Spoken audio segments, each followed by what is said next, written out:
Ok. Então, na aula passada, né, a gente falou das tutela antecipada e finalizou, salvo engano, né, a gente estava na parte de tutela antecipada antecedente, né? Acho que é isso que a gente estava falando, né? Foi o último assunto que nós abordamos ali na aula. Deixa eu até... A Janine está com sono, né, Janine? Tá, né? Vi ali pela expressão. Vamos lá, então. A gente já tratou da tutela antecipada antecedente. Acho que a última coisa que eu mencionei para vocês foi a estabilização, né, no 304, que é uma novidade e que depois a gente vai falar até do trâmite, né? Vou botar o fluxograma. O fluxograma eu já compartilhei, né, com vocês, eu acho que, se não me engano, está ali no EVA, né? Na parte até que tem o fluxograma da cautelar antecedente, ele já traz também da tutela antecipada antecedente. Só que hoje eu vou trazer um mais completo da antecipada antecedente, né? Então a gente está falando, isso vai cair na prova de vocês e cai muito em concurso. O pessoal tem pedido ali, alguns alunos pedem até questões para exercícios, né? Eu digo para vocês, você pode resolver aquelas que estão no EVA, né, na parte da mediateca, como questões de concurso. Quem vai resolver aquilo vai ver como é que a OAB cobra, como é que os outros concursos cobram, e eles adoram perguntar sobre estabilização. Tá? A grande pegadinha deles, e às vezes a gente só se toca depois, é que eles jogam como sendo uma cautelar antecedente, é possível estabilizar. E não, tá? É só a tutela antecipada antecedente que tem essa possibilidade de estabilização. E aí eu mencionei para vocês que essa estabilização é quando não recorre, né? Você tem uma tutela antecipada deferida, por exemplo, né? Eu tenho um caso em que eu pedi um medicamento. Basicamente, o que eu pedi foi medicamento para o Estado. Tá? E aí foi deferida a tutela antecipada, antecedente. O que ele vai ter que fazer para não estabilizar, para isso não se tornar, entre aspas, imutável naquele processo, né, o que a gente chama de estabilização, eles vão ter que agravar, ter que recorrer. Então, aqui está escrito bem, de forma bem clara, que só a tutela antecipada, antecedente, que estabiliza. A cautelar, não.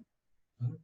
Torna-se estável se da decisão que a conceder não for interposto o respectivo recurso. Aí você anota ali que recurso é esse. Vocês já tiveram, que é o agravo de instrumento. Tá? Então, isso para lembrá-los de que a facilidade que trouxe, ou pelo menos é algo de novo, e que deve ser utilizado por vocês até por conta da estabilidade.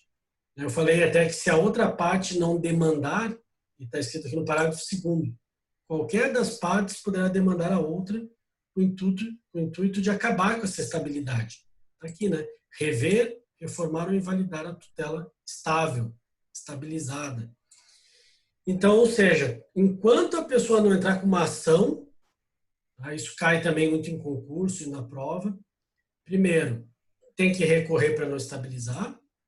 E outra, né, que tem que entrar com uma ação simples, né, para poder retirar essa estabilidade. Se não, corre o risco de você ter uma situação, por exemplo, né, eu falei na aula passada, de você estar fora do Serasa, conseguir uma tela antecipada antecedente para te excluir do Serasa, e mesmo assim o juiz, de repente, eventualmente provar que você é o devedor.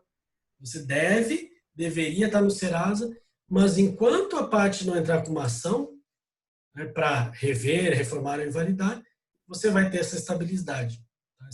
Essa tutela estável, certo?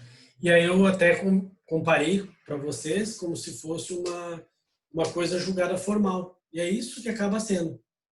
Tá? Embora ele diga aqui, quando ele fala, né, que a decisão, no parágrafo 6º, não fará, que concede a tutela, não fará coisa julgada, mas a estabilidade dos respectivos efeitos só será afastada por decisão de outra ação.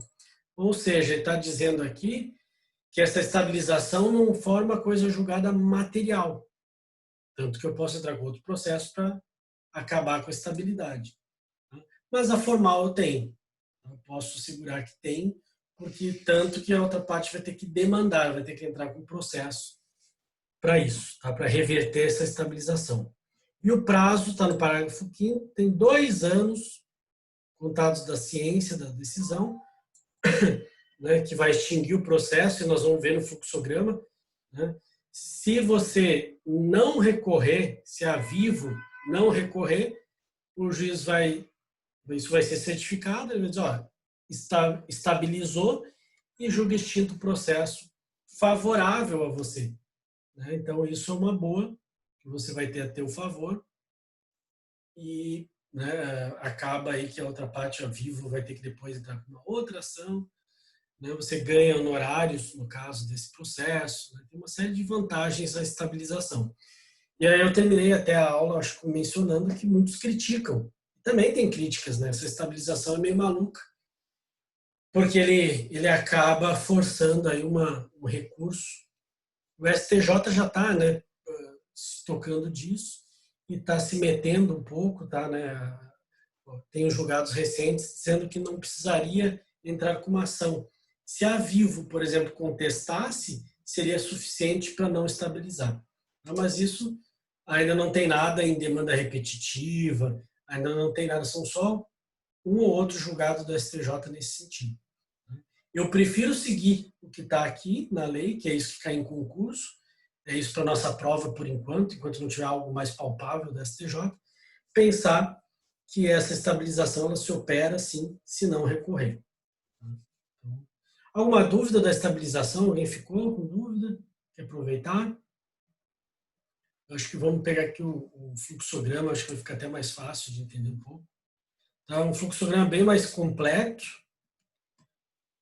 que é aquele dá o início de como fazer a petição inicial a gente chegou a ver, né? Eu lembro que com vocês, acho que a gente verificou a peça, aquela da clínica, né, contra o Facebook. Eu acabei mostrando para vocês. Então, a gente tem aqui, né, a tutela, a petição inicial dessa tutela, que chama, né, a exposição da lide do direito, tudo que está aqui no CPC, né, que a gente já viu, no 303, o que precisa ter no nosso pedido, na nossa petição, está aqui no fluxograma. Vocês podem baixar lá. Expor a lide o direito, perigo do dano, risco ao resultado útil, né? Qual vai ser o teu pedido final, o teu pedido da principal, depois, né? E requerimento de tutela antecipada antecedente com o valor da causa, que deve ser o mesmo do principal. Tá? Então, sempre pensando que depois o processo segue no mesmo procedimento, né? Nos mesmos autos. Tá? Não são 2 processos diferentes, que às vezes os alunos pensam que seria assim, né? 2 processos distintos. Não é. Não vai ser dessa forma que funciona. Tá? Então, aqui a petiçãozinha, você já tem até o modelo. Professor, Pode falar? esse fluxograma que o professor está mostrando aí não está lá no EVA, né? Porque eu dei uma olhada ali agora, baixei os que tem ali. Ah, tá. Então pode ser que não. Eu achei que tinha botado, então vou ter que dar outra turma ali. Tem um ali, só que não é esse que o professor está mostrando. É o outro, né? Eu sei, esse outro aqui que eu vou abrir. É o da tutela cautelar antecedente, que também tem uma parte do tutela antecipada. Esse aqui, né? Isso, tem essa daí Isso. mesmo. Isso, esse lado para cá, esse lado esquerdo aqui, que fala da juiz entende que o pedido não é cautelar, mas satisfativo, né, que ele converte em tutela antecipada antecedente, está do lado esquerdo aqui da tela. Né? Então, você tem aqui basicamente o que está nesse outro, mas só que esse aqui é mais completo. Então, eu vou disponibilizar esse, que é mais completo ainda para você baixar. Né? E aí você vai ver o que tem aqui. Aqui tem muito mais, claro, muito mais detalhes, às vezes até um pouco difícil de que vai para lá, se sim, se não, né, o que acontece, mas também fica mais fácil de visualizar para quem não está na prática. Olha aqui, então, você protocola esse requerimento, né? Existe, no caso, a probabilidade do direito e o perigo de dano, o risco ao resultado útil, ou seja, se tiver os requisitos do artigo 300, né? Se não, então jogando para o lado de cá, se não, ele indefere a tutela. Então veja que aqui fala, ou sim, né? vou ampliar um pouquinho aqui o fluxograma. Vamos dizer que sim, eu consegui comprovar. Daí diz aqui, há perigo de irreversibilidade. Veja que tem mais um requisito que vocês já viram que está no CPC, que é diferente da cautelar, a questão da reversibilidade. Se há perigo de irreversibilidade, se sim, indefere a tutela. Então, joga para a esquerda aqui. Ou, se não, aí sim ele concede a tutela. Então, aqui tem um passo a passo do que vai acontecer.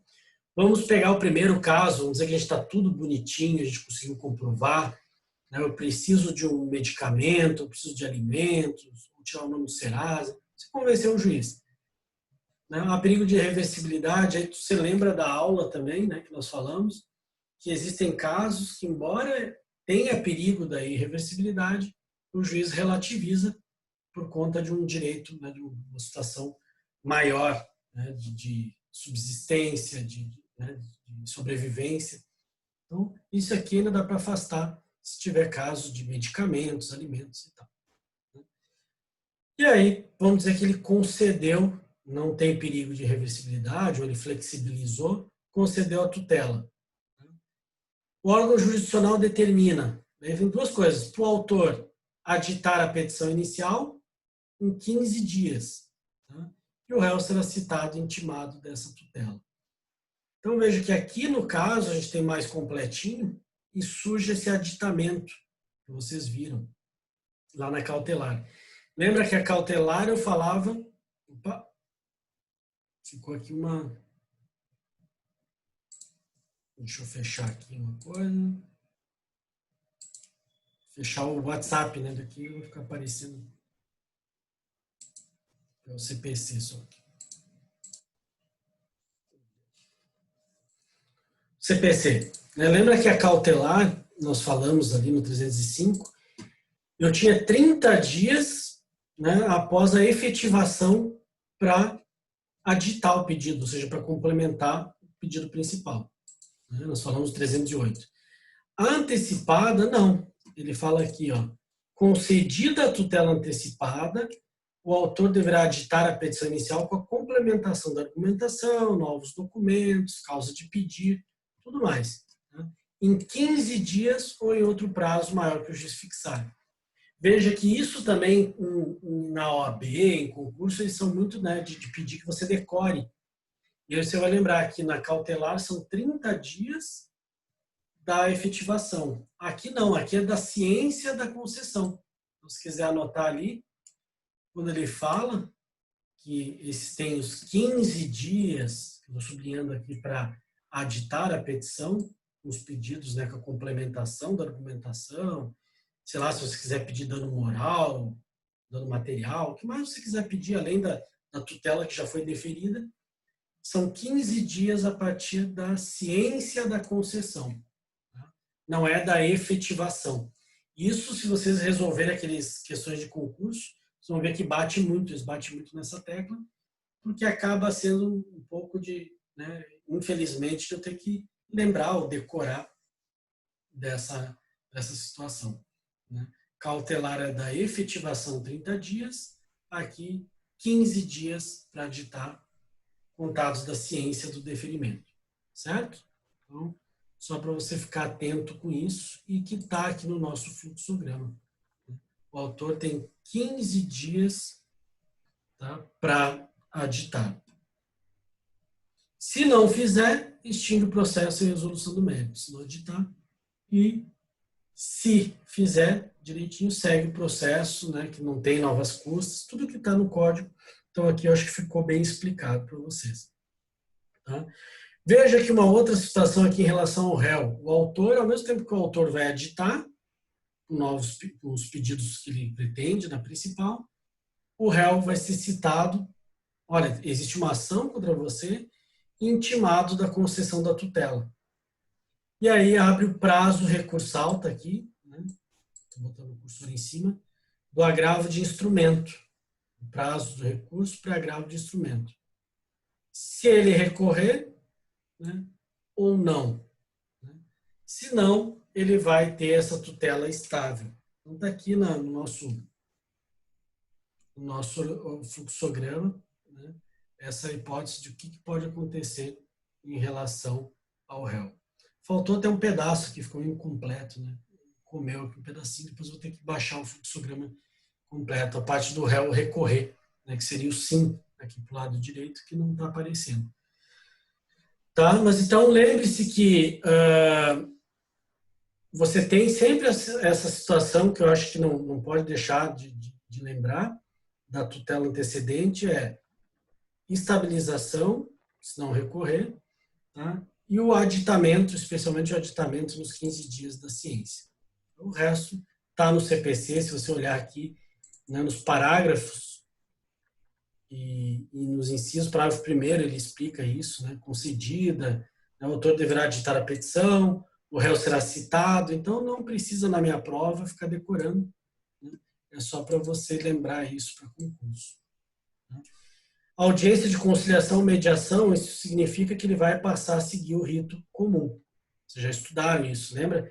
Depois da petição inicial, né, vem a audiência, para depois vir a contestação. Né?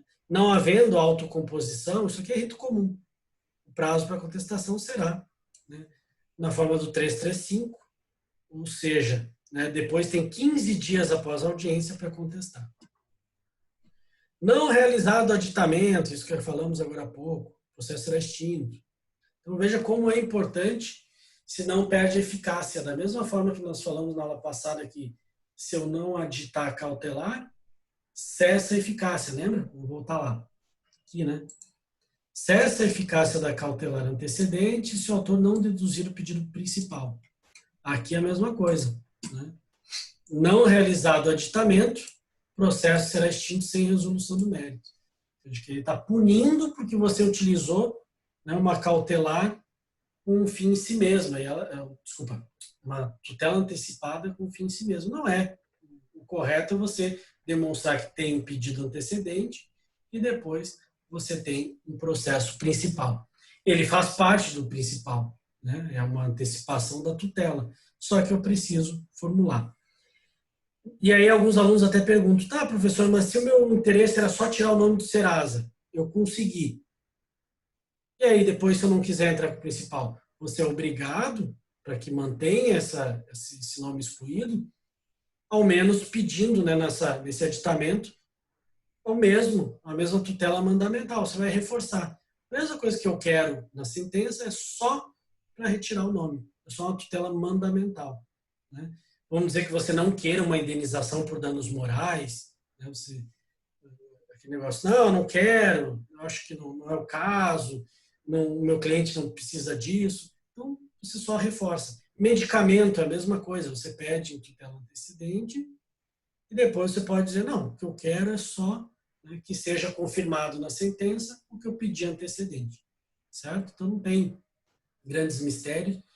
Cuidado, porque você, às vezes, achando que já consegui a tutela antecipada, não interessa se o juiz extinguir. Claro que interessa, porque vai revogar. Né? A consequência é revogar. Existem alguns casos, até que a doutrina fala, que você não interessa mesmo, que na prática, vamos supor que você conseguiu excluir o nome do Serasa, aí obteve o empréstimo que você tanto queria e você sumiu do país. Né? Você vai fazer que nem naquela novela, vai dar uma banana para o pessoal e disparou, partiu, né, Croácia, que é o destino da moda. Então, você pode ir para a Croácia, vai viver a tua vida e deixa morrer, pode voltar a incluir teu nome no Serasa, não vai.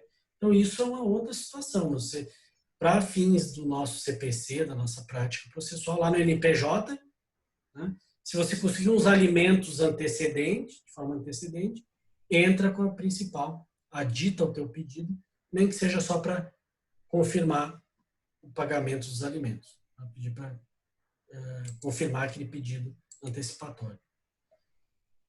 Nos mesmos autos, o aditamento, está aqui no parágrafo 3º, e sem incidência de novas custas, porque você já colocou o valor da causa, né, já tinha ali, o valor da causa é o da principal. O que mais que a gente precisa? E dar essa dica que eu já falei para vocês. Na petição inicial, né, o autor indicará que pretende valer-se do benefício previsto no caput. Isso significa que você é obrigado a avisar né, informar que você está ajuizando uma tutela antecedente.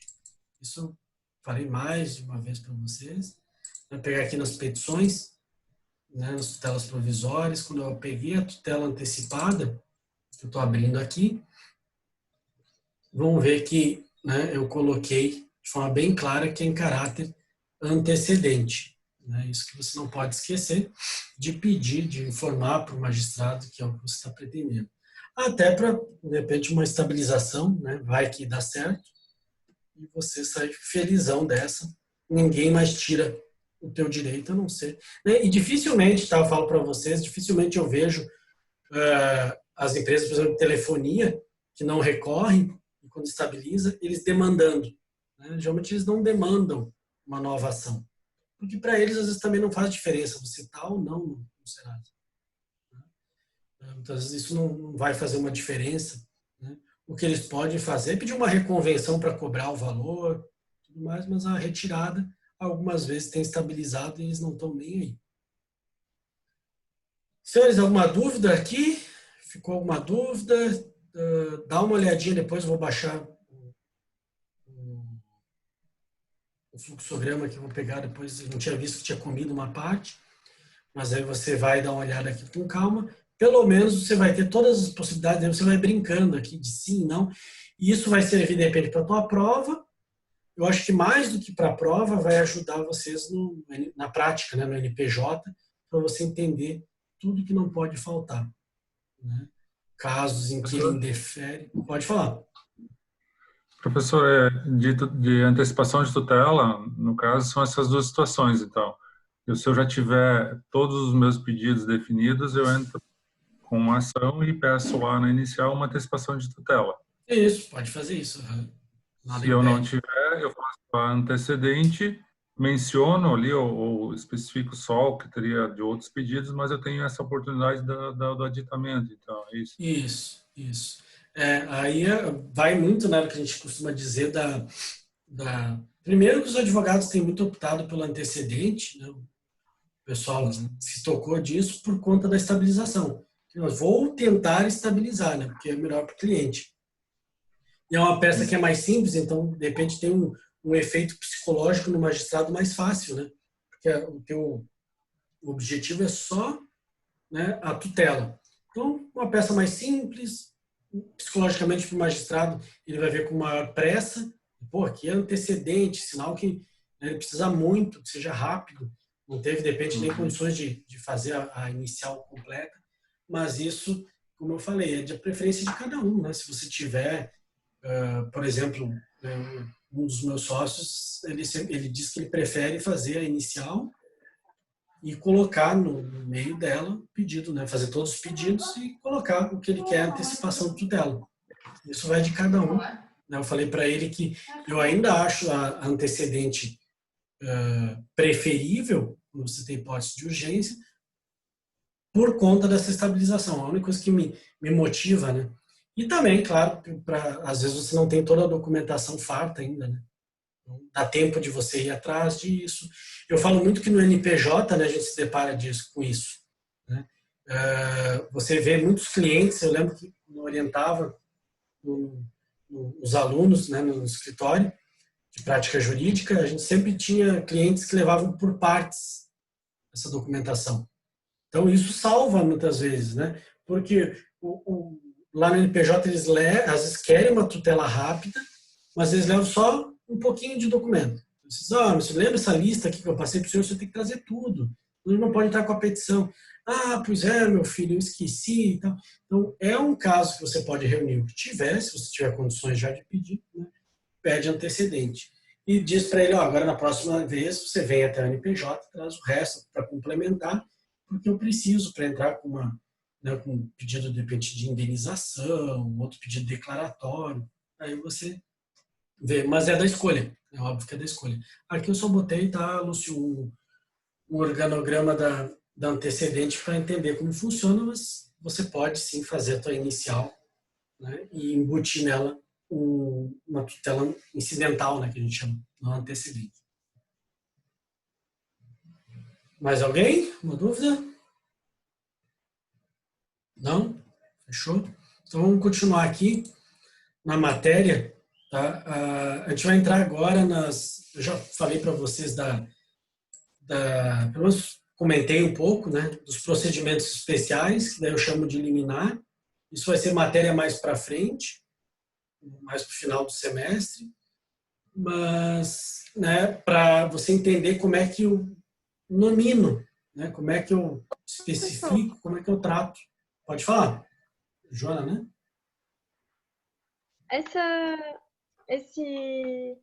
Esse Word aí o professor botou na mediateca? Olha, eu imagino que seja esse mesmo, porque eu não sei, eu lembro se eu enxertei aqui na aula passada e aí ficou, já está lá, agora não lembro de cabeça, posso depois verificar. Se não, depois vocês, né, isso aqui eu posso disponibilizar para vocês lá. Eu posso botar até aqui para você copiar no chat, né? Eu boto aqui. Deixa eu botar aqui rapidinho, de repente já fica... Você recorta e cola aí no teu... Onde é que tá? Ah, tá aqui, bate-papo. Vou botar aqui esse trecho. Ah, tá. É do mesmo que o professor estava usando semana passada? Isso, do mesmo. Uhum.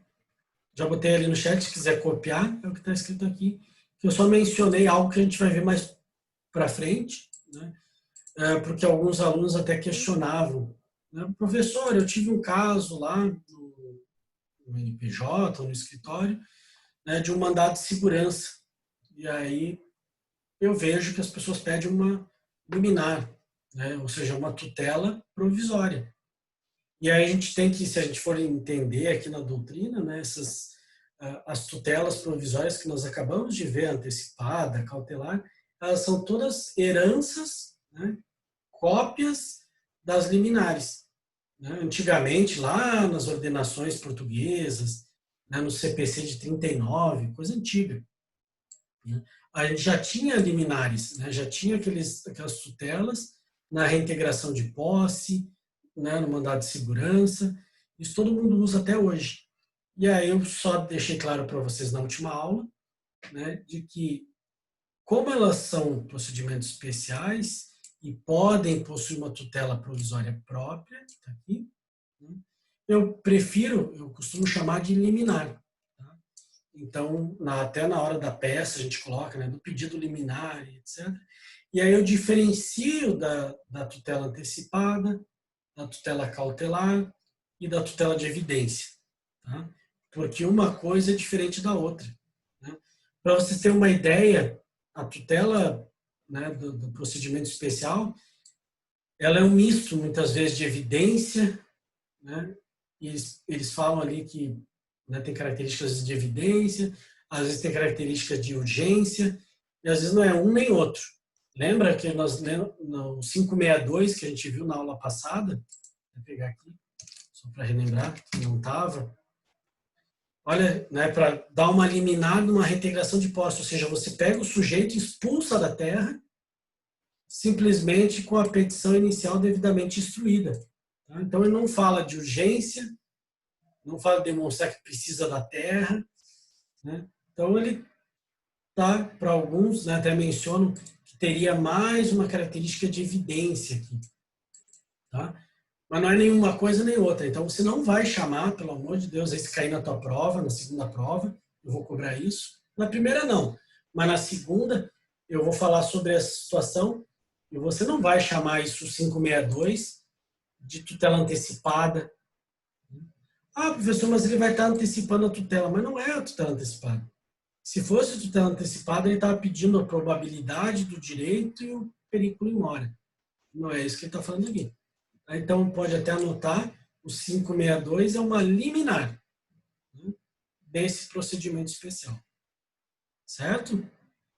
Nós vamos ver vários outros aqui na frente, né, de procedimento especial. O inventário, né, eu acho que eu falei isso para vocês, só para finalizar essa parte. Esse parênteses que eu acho que tem que abrir aqui. O inventário não tem liminar, certo? O inventário não tem liminar.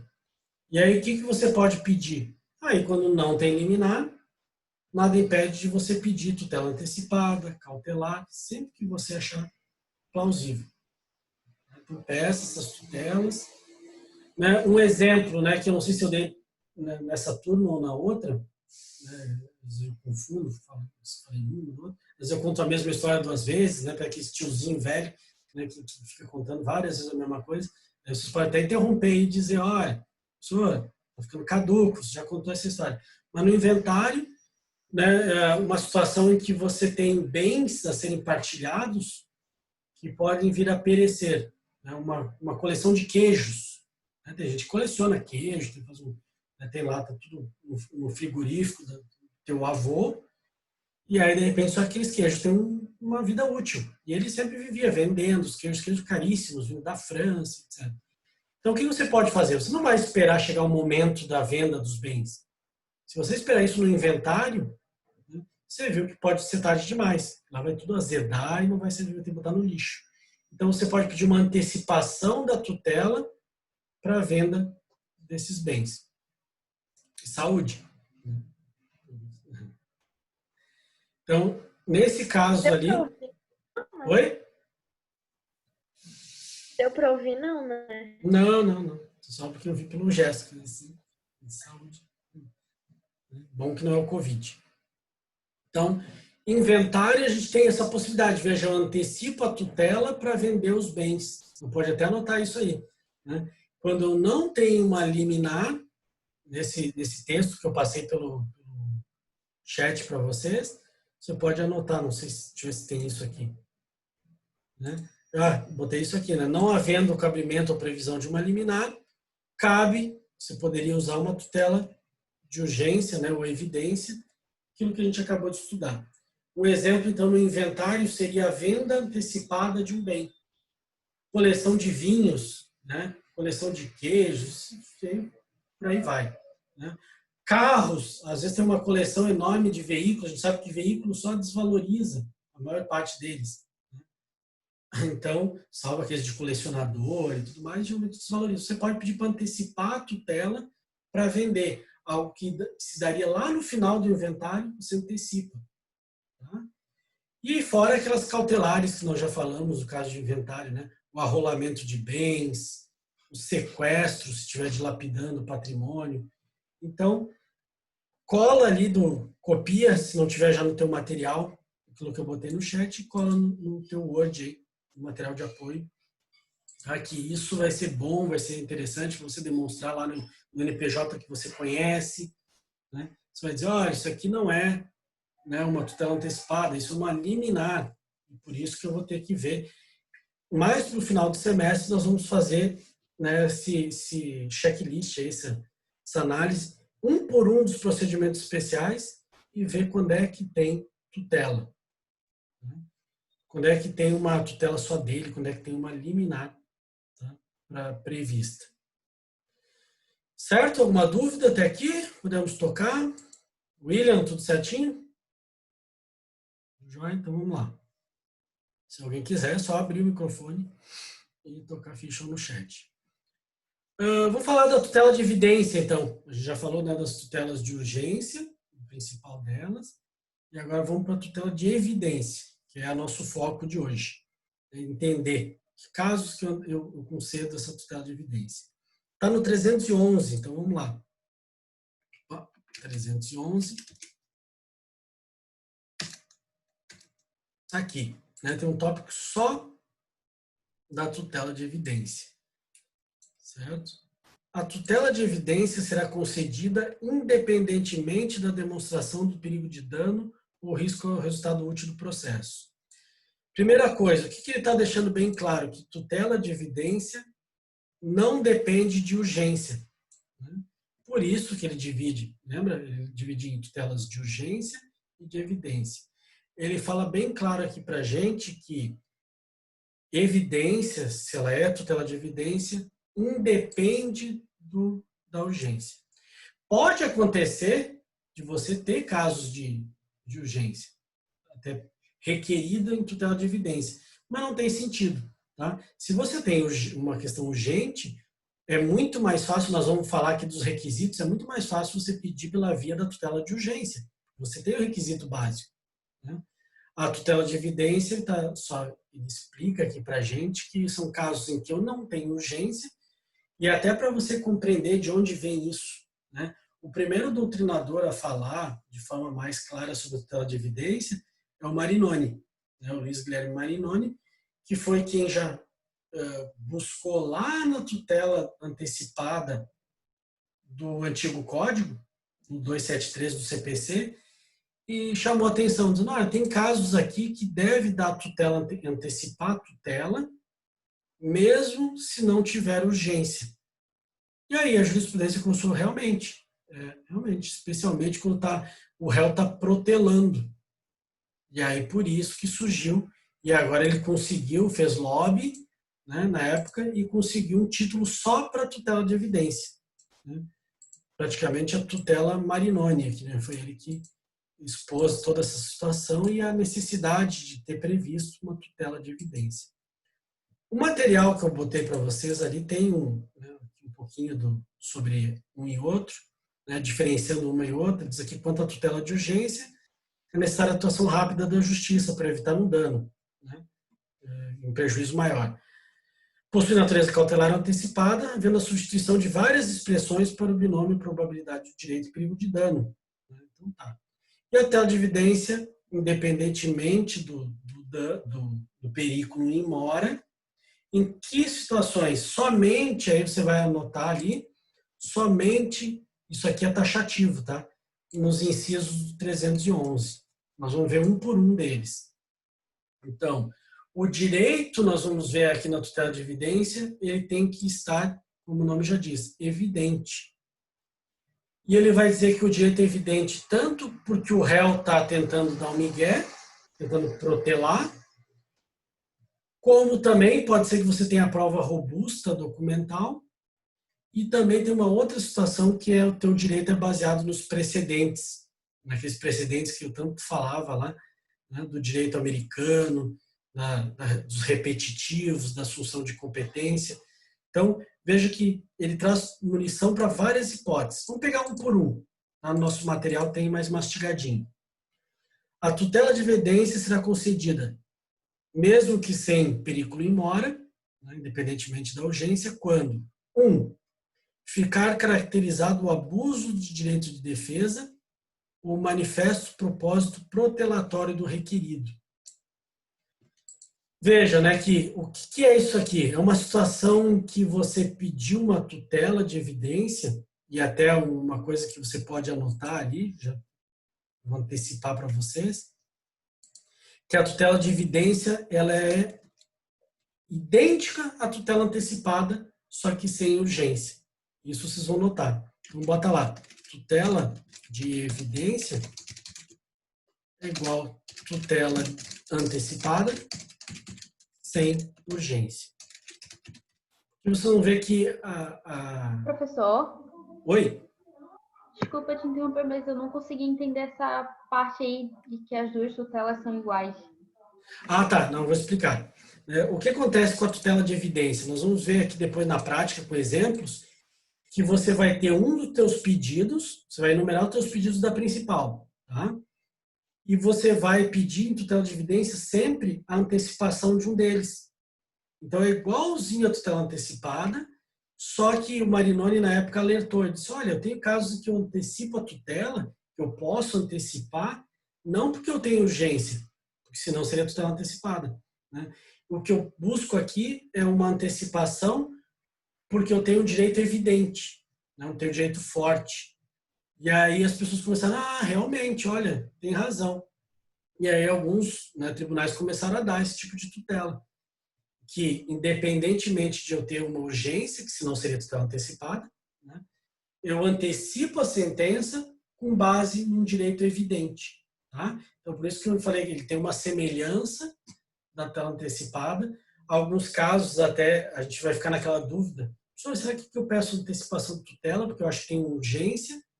E aí eu vou dar uma dica para vocês. Quando você estiver na dúvida, você pode até pedir subsidiariamente. Você pede tutela antecipada, porque tem urgência, e aí você pode explicar para o magistrado, caso Vossa Excelência entenda que não tem urgência, então me dá a tutela de evidência, né?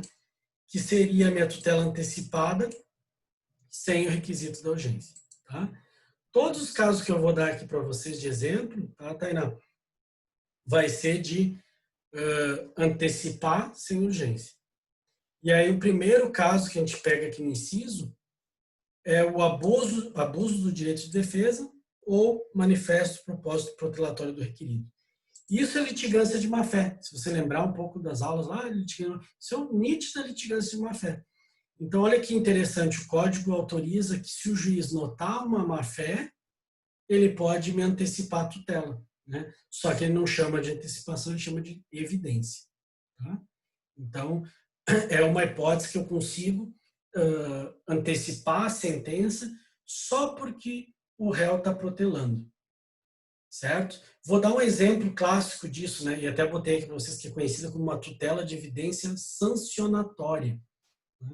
Ou seja, ele vai punir o réu por ser litigante. Até pode anotar aí, né? Uma litigância. Né? Ele poderia até multar por litigância. Um caso clássico disso aqui, né? Dessa situação. É, por exemplo, quando o réu vai contestar e ele não tem documento algum. Né? Por exemplo, sei lá, você vai, de repente, pedindo para ele devolver um material que você emprestou, e pagar uma quantia que ele te deve. Aí o réu diz assim, não, já paguei e já entreguei o material. Tá, e o que tem de prova disso? Não pegou recibo? Não tem nada, mas eu tenho testemunhas que poderão comprovar isso lá na audiência de instrução. É muito difícil alguém ter uma situação dessa, né? Você entrega, devolve as coisas, paga valores, não tem nada, diz que foi em dinheiro e não pegou recibo. Então, o caso clássico que o juiz pode deferir isso antecipadamente, né, porque o réu tem, pelo menos aparece, né, que ele está abusando do direito de defesa, né, ou tentando protelar o feito, certo? Então, isso é uma... Claro que você vai dizer, professor, como é que faz isso aqui? Quem é que define? Claro que é um pouco subjetivo também, né? Vai do magistrado analisar. E claro que nós vamos falar na sequência que isso aqui só vai ser deferido depois da contestação. Né? É um caso que o juiz não vai poder me dar uma tutela de evidência sem ouvir o réu. Como é que eu vou dizer que ele está abusando da defesa ou protelando se eu nem ouvir? Né? Então vai ter que esperar, nós vamos falar na sequência disso, tá até no CPC. Né? Ele fala que essa situação aqui, eu preciso primeiro ouvir o réu e dependendo do que o réu disser na contestação, ele vai poder dar a tutela de evidência.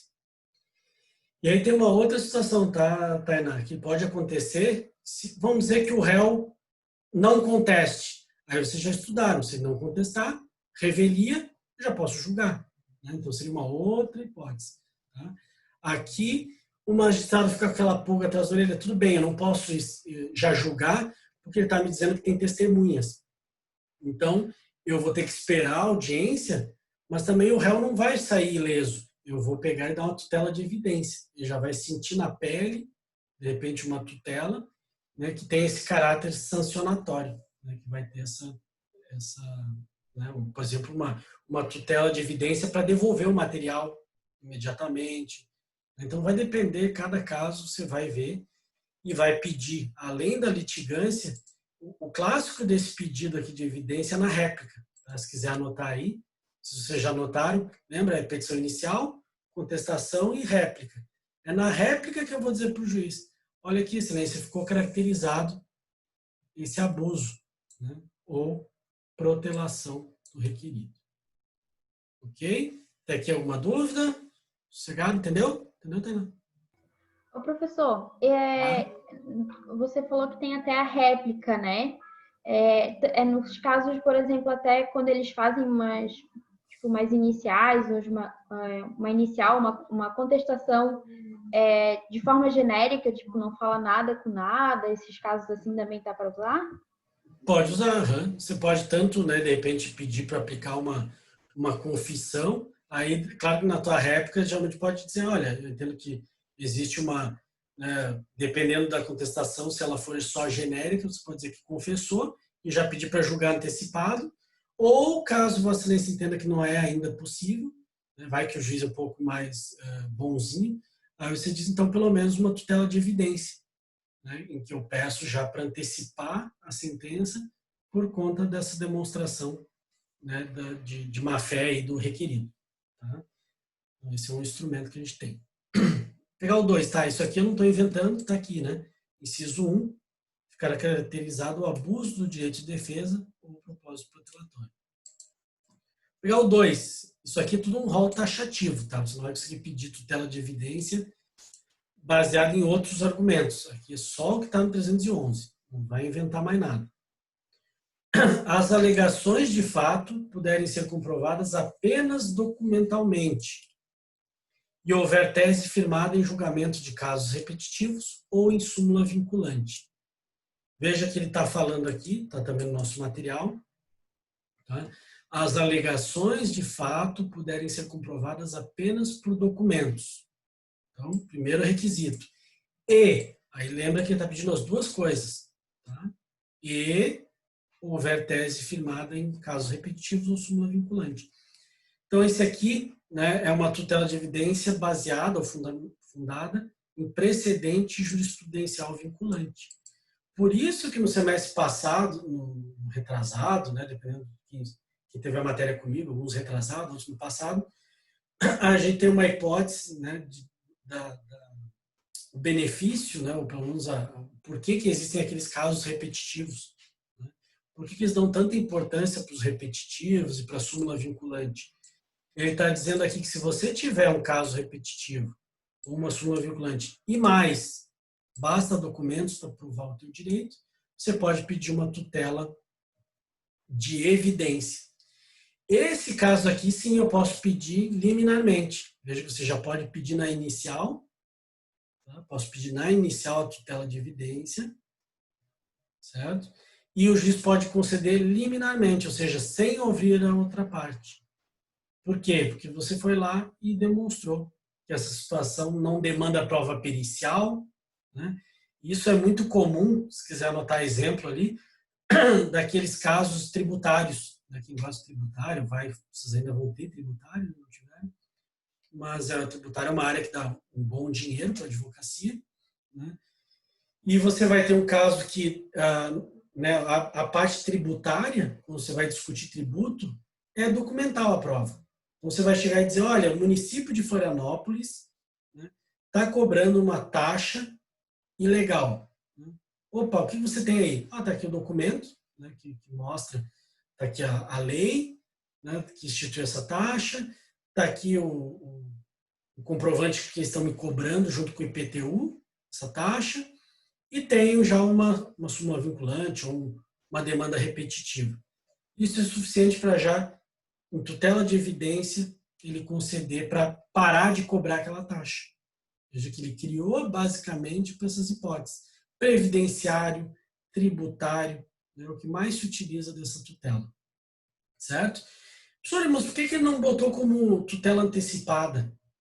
Porque justamente ele pensou nesses casos que você de repente não tem urgência.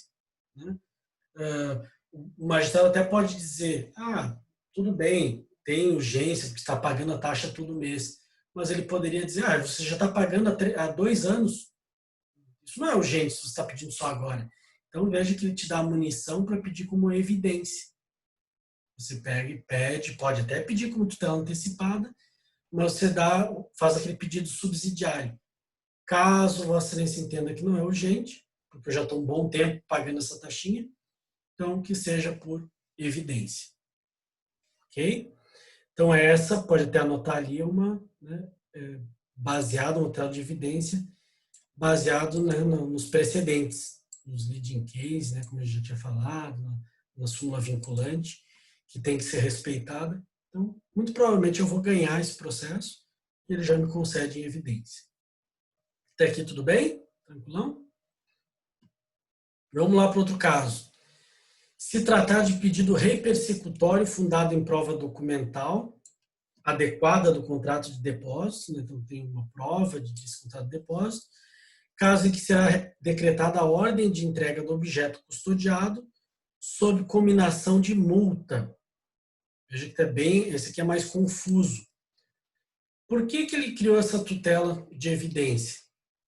Ele está dizendo aqueles casos em que você deposita um bem na mão de outro, isso também a jurisprudência estava em dúvida e eles colocaram no CPC. Alguns juízes deferiam, outros não.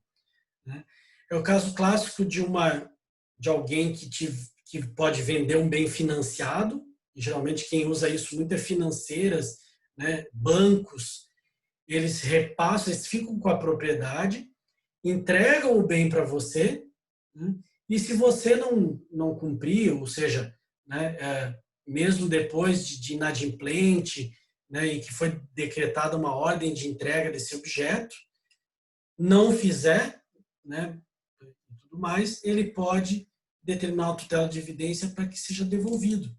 Viu aqui? Ele diz aqui, prova documental adequada do contrato de depósito, ou seja, da entrega do bem na mão de um terceiro, caso em que será decretada a ordem de entrega do objeto. Então, ele dá uma tutela mandamental de evidência, sob pena de multa diária.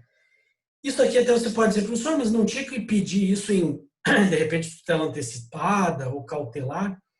Ele pensou, isso também foi um lobby grande, né, dos casos desses de financeira, BV financeira, né, e tantas outras. O próprio banco, né, que muitas vezes vende o imóvel e tudo mais. Então, eles criaram uma tutela para que seja deferida, né, com base nisso. Basta eu ter um contrato que preveja esse depósito e uma inadimplência. Com base nisso, eu já peço uma tutela de evidência baseada no direito do depositante, tá? Naquele que depositou o bem. Isso vai ficar mais claro até para vocês quando vocês estudarem lá um Código Civil. Não sei se vocês já estudaram, né, um contrato de depósito. Já estudaram? Não sei se vocês lembram disso. Não? Então, vocês vão verificar que tem. O contrato de depósito, ele é bem interessante, né? Ou seja, não precisa ser um contrato de depósito puro, ele pode ser um contrato de depósito. Tem vários outros direitos no meio e junto o depósito. Tá? Antigamente, até não sei se vocês já ouviram falar, existia a prisão, né, por depositário infiel. Então, nesses casos, se a pessoa não devolvesse o bem, você poderia pedir a prisão. Depois, foi considerado ilegal por conta do Pacto de São José da Costa Rica, né? Não pode, agora só alimentos no civil que pode gerar prisão, né, no nosso direito civil. Mas na época poderia. E aqui ele resolveu criar, então, né, essa possibilidade de você determinar, dar uma tutela, mesmo que sem urgência. Porque era muito comum também não deferir tutela antecipada ou cautelar para os bancos, né, para as financeiras, que entregavam um veículo, né, para um outro, porque alegavam isso, não tem urgência. Poxa, o banco tem milhões em conta, tem muitos veículos lá apreendidos, para que ele quer? Vamos esperar. Então, isso aqui foi um lobby para incluir, né, o direito do depositante, né, que originou uma tutela só para ele, só de evidência, só para que entregue o bem sob pena de multa diária, que é o que acontece nesses casos. Tá? É uma tutela antecipada, clássica, né, e mandamental. Então, pode até anotar isso, né, a característica é mandamental. E, por fim, da tutela de evidência, a petição inicial for instruída com prova documental suficiente dos fatos constitutivos do direito do autor, a que o réu não opõe a prova capaz de gerar dúvida razoável. Veja que, de novo, ele está muito parecido com o primeiro, né? Com esse caso que a gente já tinha falado, do abuso de direito de defesa, protelatório e tudo mais. Aqui, ele está falando a petição inicial tem uma prova documental boa, robusta, né, suficiente, e o réu, na contestação, não opôs prova capaz de gerar dúvida razoável. Então, mesmo que o réu, de repente, apresente um documento, mesmo que o juiz não tenha certeza da má-fé, ele pode conceder uma tutela de evidência.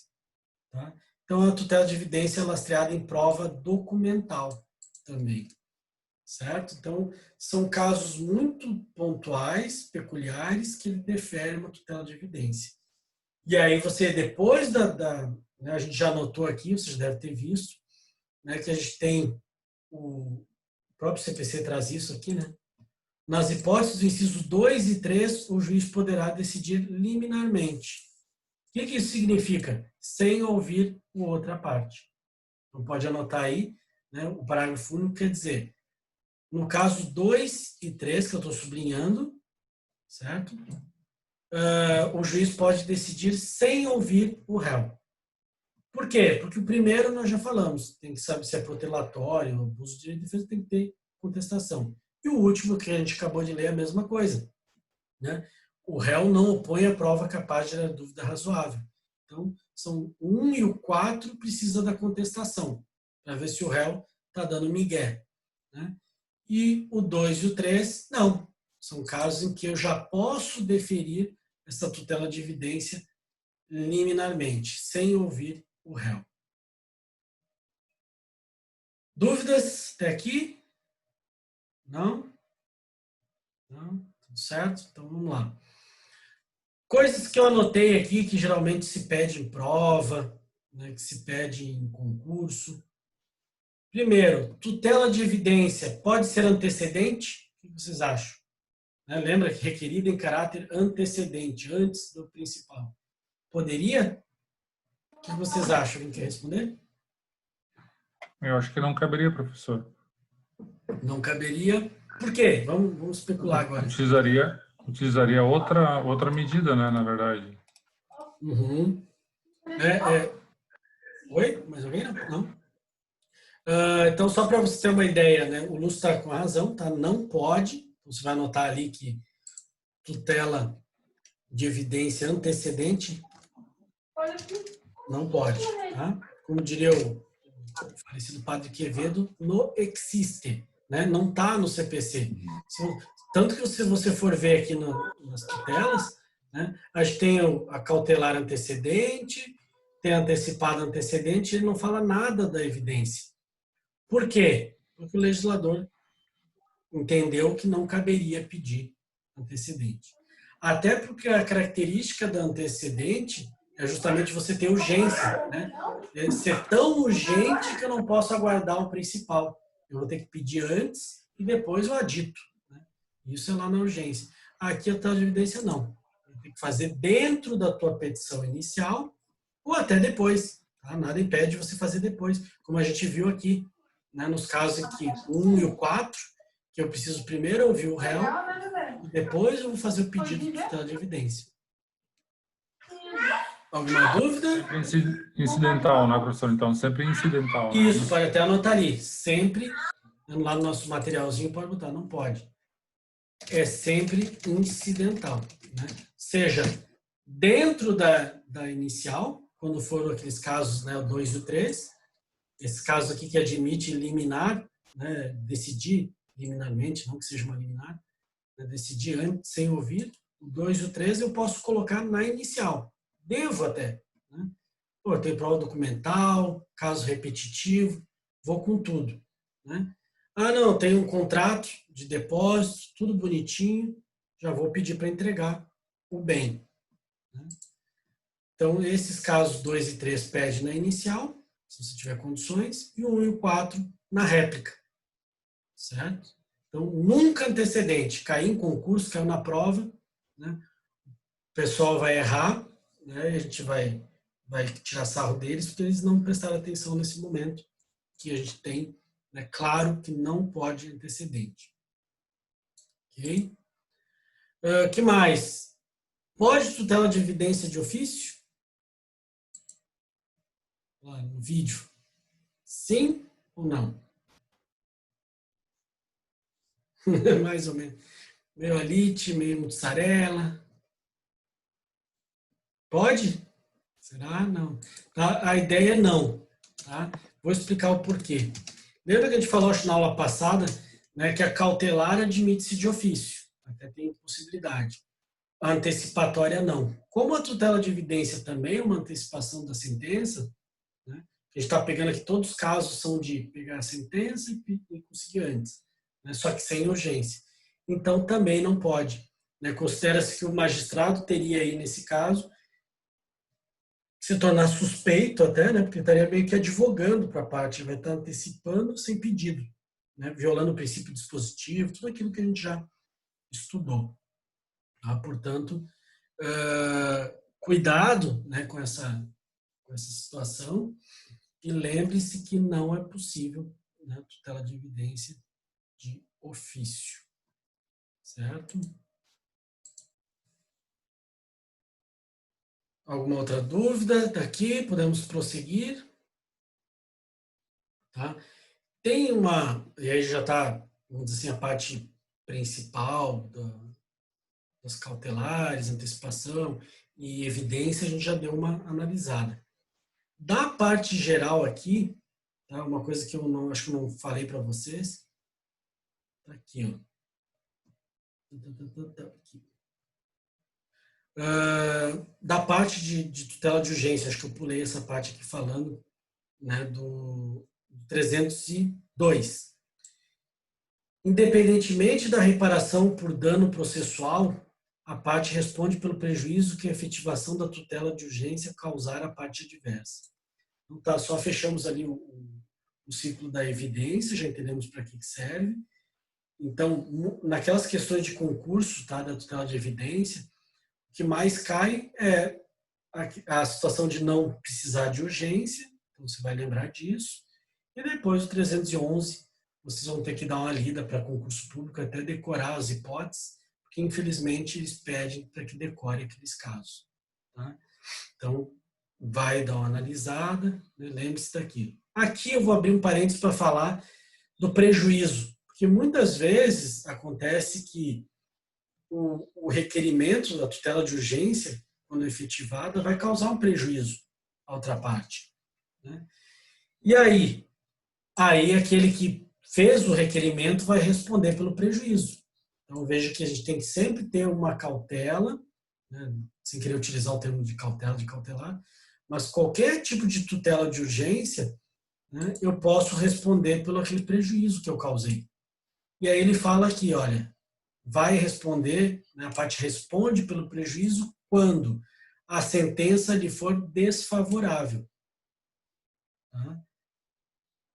Por exemplo, né, eu consegui, de repente, uma tutela para, sei lá, tomar o bem de alguém, né, eu falei sequestrar o bem, e depois a sentença foi desfavorável, diz que não foi comprovado depois, né, a outra parte apresentou prova suficiente de que não ia deteriorar, que não tinha objetivo de vender, né, e tudo mais. E isso pode repercutir num prejuízo que a parte que pleiteou a tutela vai ter que responder para o outro. Né? Então, sempre tem que cuidar com isso. Que mais? Obtida liminarmente a tutela em caráter antecedente, não fornecer os meios necessários para a citação do requerido no prazo de 5 dias. Então, vejo que são casos que ele criou que você conseguiu a tutela, né, antecedente, em caráter antecedente, mas você não providenciou, não deu meios para citar a outra parte. Você, basicamente, também, pode ser o caso de litigância de má-fé, né? Por exemplo, omitiu o endereço do réu, né? Ou não tem ciência, simplesmente cumpriu, e não, o intimado não fez nada para mostrar para o juiz que você, né, poderia obter, ou omitiu, geralmente omissão, né, do endereço. Ocorrer a cessação da eficácia da medida em qualquer hipótese, nós já falamos aqui. Por exemplo, você não entrar com a principal, ele vai revogar e vai poder, né, depois você vai responder pelo prejuízo. Isso você vai ter que indenizar, eu quero dizer. Tá? Veja que, então, ele pune através de uma indenização. O juiz acolher a alegação de decadência ou prescrição da pretensão do autor. Ele, de repente, fez um requerimento de tutela de urgência, ganhou, e depois o juiz declara que estava prescrito. Então, veja que isso tudo, ele fala numa indenização. Diz aqui no parágrafo único, a indenização será liquidada nos autos em que a medida tiver sido concedida, sempre que possível. Então, é uma indenização que aquele que requereu, né, pode ter que responder por ela.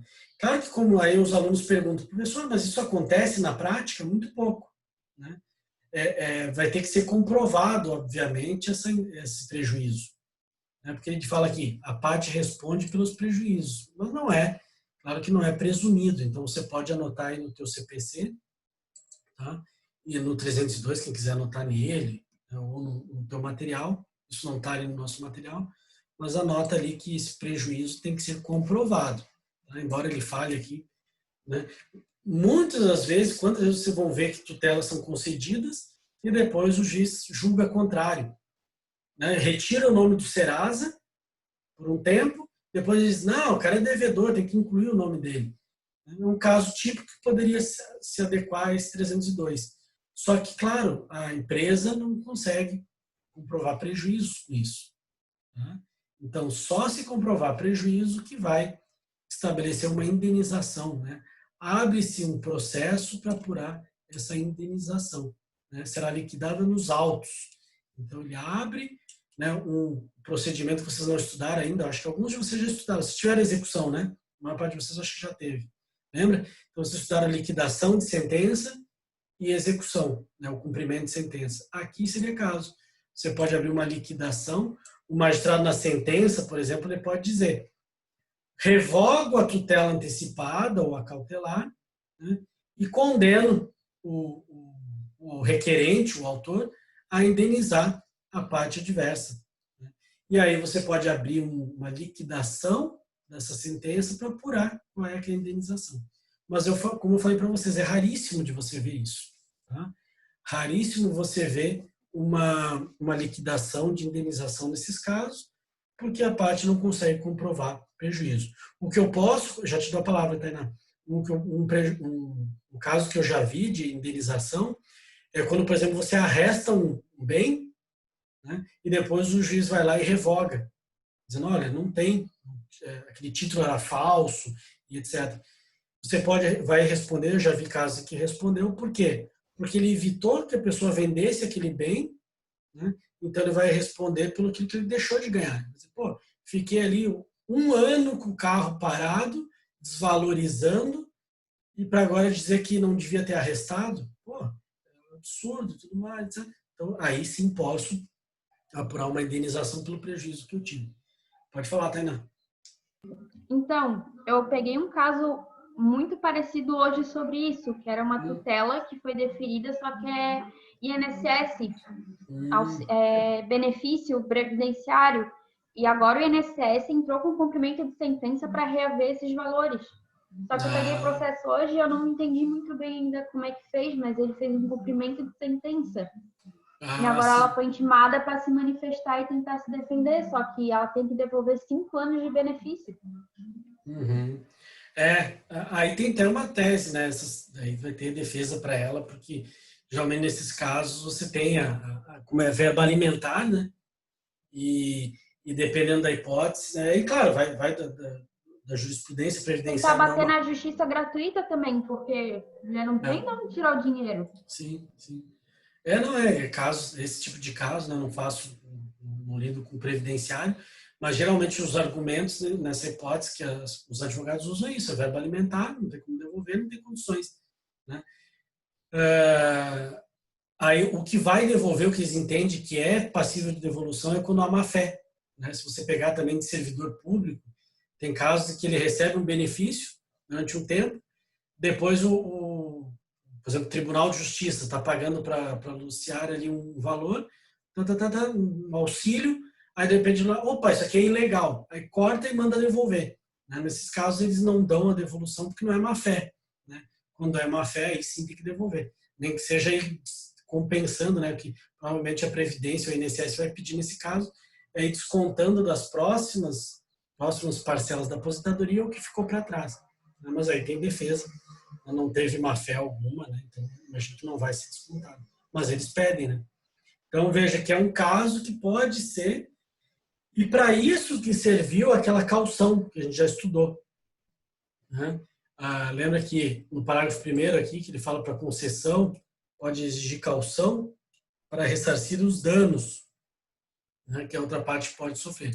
Então para isso que você de repente vai ser magistrado, né, e você vai pedir essa caução para já pensando no réu, né? De repente, já estou pedindo para arrestar um veículo, mas eu não sei não, isso aqui depois pode ser tarde demais, então ele pode exigir a caução para, no caso, depois de não ter um dinheiro, não ter como ressarcir, faz essa liquidação da indenização, do prejuízo, e utiliza aquela caução para pagar, tá?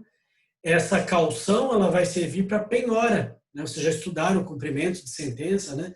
Depois de liquidar, pode ser que ele diga, a Tainá tem que para receber, nesse caso, título de perdas e danos, pelo arresto do carro dela, ela deixou que teve um prejuízo, desvalorizou o carro dela em 10 mil reais. Então, esse dinheiro que ela vai ganhar.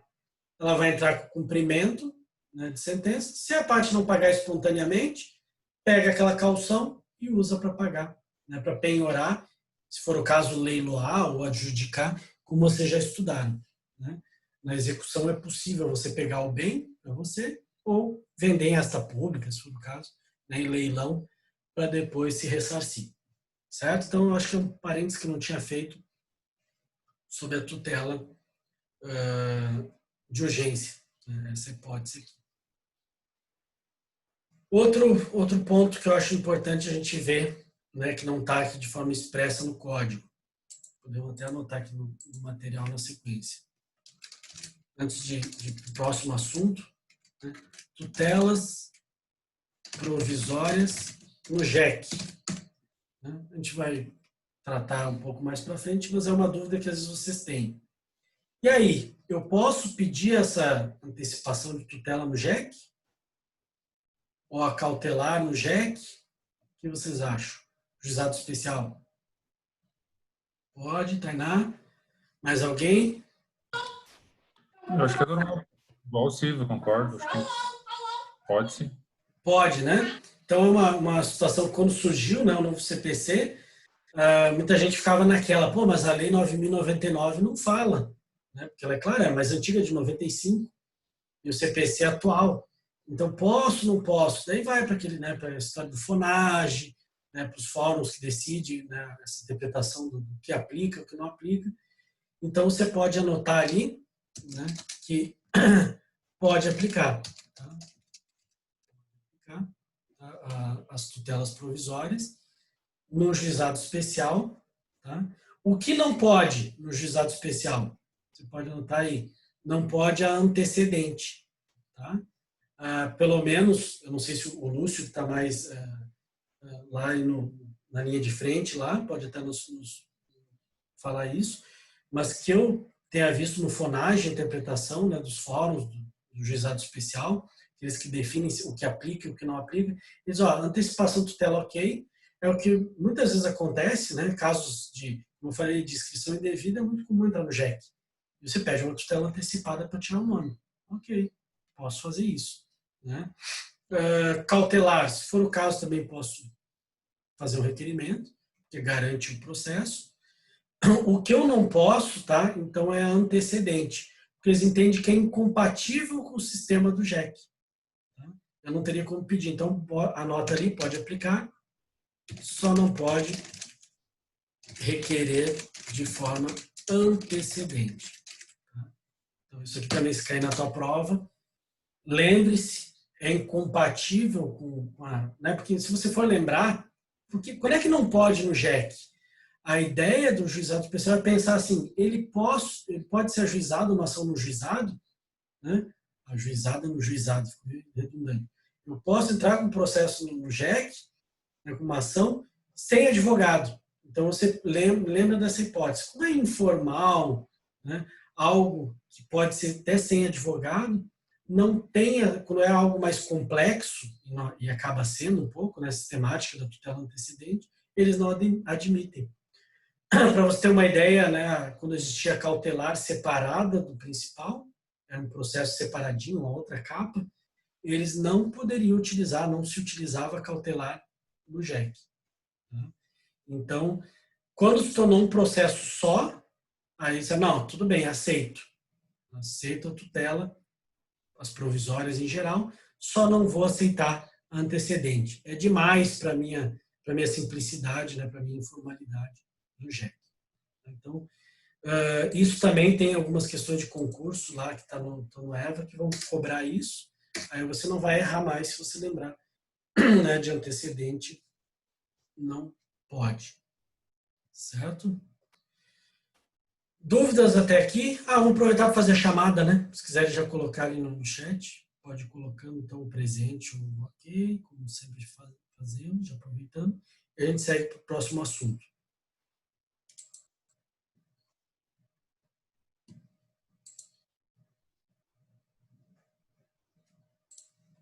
Só vou abrir aqui o próximo ponto.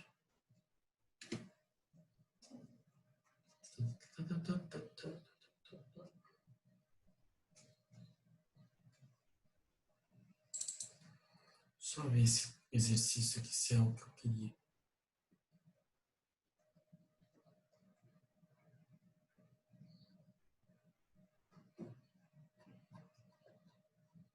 Esse aqui. Aproveitar aqui para tirar, para exercitar. Tá? Só vou pegar aqui questões de concurso, a gente vai resolver duas, daí a gente passa para o próximo ponto, até porque alguns alunos têm cobrado isso. Né, esse é um outro que não está no material lá do EVA, tá? Então depois eu posso até postar lá. Foram separados de outros concursos que não estão lá. Né, lá eu botei vários, acho que tem, sei lá, umas 25 questões de uma série de concursos. Esse aqui, uma colega até me passou, né, que ela também tinha ela deu até uma aula no meu lugar sobre essa matéria, e aí eu já aproveitei e ela me passou, né, o que ela tinha verificado de questões. Vamos pegar essa aqui. 2017, essa prova, né, para o procurador do trabalho. Então, né, todo mundo sonha, né, ou pelo menos quem gosta do direito de trabalho sonha. Olha que bonitinho ali, um cachorrinho. Joana. Hoje eu mostrei a minha também na aula de manhã, só que ela está toda desgrenhada, tadinha. Não dá nem para ver o olho, é uma shih tzu, fica tudo tapada. Ela fica olhando. Então, vamos lá. É um concurso maravilhoso, em que você ganha mais que o juiz do trabalho, ou tão quanto o juiz do trabalho, e trabalha menos. Então, olha que legal. Eu falo isso, outro dia teve uma colega, uma aluna minha, que o pai era procurador do trabalho, ficou bravo. Disse, não trabalhe tanto quanto, ou até mais, professor. Disse, então tá, então, né, desculpa, mas pelo que eu saiba, né, pelo que a gente vê na justiça, não é tanto quanto o juiz. Né, porque geralmente as matérias, vocês que já tiveram processo de trabalho sabem disso, a maior parte das matérias trabalhistas não são, né, não necessitam de uma manifestação do Ministério Público. Né? Aí, geralmente, eu sei porque minha irmã estagiou lá no Ministério Público do Trabalho, ela dizia, o que eu mais faço é padrãozinho, né? Não é caso de parecer no Ministério Público, só recorta e cola, e a procuradora assinava, e remetia para o judiciário. Né? Então, né, o que o Ministério Público se manifesta é quando há trabalho escravo, questão de menores, morte, né, e as outras questões ali, mas não são tantas. Vamos lá, então, parar de falar bobagem, vamos falar disso aqui. Sobre a tutela provisória, caiu no concurso. A chamada tutela da evidência do CPC foi declarada inconstitucional pelo STF, em controle concentrado de constitucionalidade, por violar os princípios constitucionais do contraditório e da ampla defesa. E aí, verdadeiro ou falso? O que você acha? Falso. Totalmente, né? Mais, não sempre mais falsa que a amiga que não gosta da gente que curte a foto, né, do Insta. Né? Ai, maravilhosa! Isso aí, mentira, falsinha. Né? Então, essa aqui é totalmente falsa, não tem nada de dizer, né? Não teve nunca essa decisão, né? E não viola, obviamente, né, princípios constitucionais do contraditório, não defesa, tanto que está ali no CPC. É válido. Então, já viu que falsa. Ok. O CPC, né, vamos botar aqui falsa, já botamos F. O Código de Processo Civil delimita como espécies distintas a tutela de natureza cautelar e a de natureza antecipada, alinhando-as ao gênero das tutelas provisórias de urgência. Ambas serão concedidas quando houver elementos que evidenciem a probabilidade do direito e o perigo de dano ou risco ao resultado útil do processo. E aí, V ou F? O que vocês acham? Então, uma tem que ter reversibilidade, professor, ou não? Isso, mas pela redação aqui, ambas serão concedidas quando houver elementos que evidenciam a probabilidade e o perigo de dano ou risco ao resultado útil do processo. O que você acha? Claro, tem a tutela tem a tutela antecipada, nós vimos que tem um a mais, né? E aí, o que você acha se fosse um concurso assim, você diria que é falso ou verdadeiro por conta disso? Porque a primeira parte está bem certinha, né? Tá aqui, distintas, ok, né? Gênero da tutela provisória de urgência, também está ok. E ambas serão concedidas quando houver elementos que evidenciem a probabilidade de direito. Acho que não, porque a de evidência não precisa disso, né? Não, mas ele está falando das natureza cautelar antecipada, né, aqui em cima, que são do gênero tá. tutela provisória de urgência. Né? Ele está falando da tutela antecipada e cautelar. Serão concedidas quando houver elementos que evidenciem a probabilidade e o perigo de dano. Acho que a antecipada, professor, não tem que ter possibilidade de reversão. De reversão? Sim.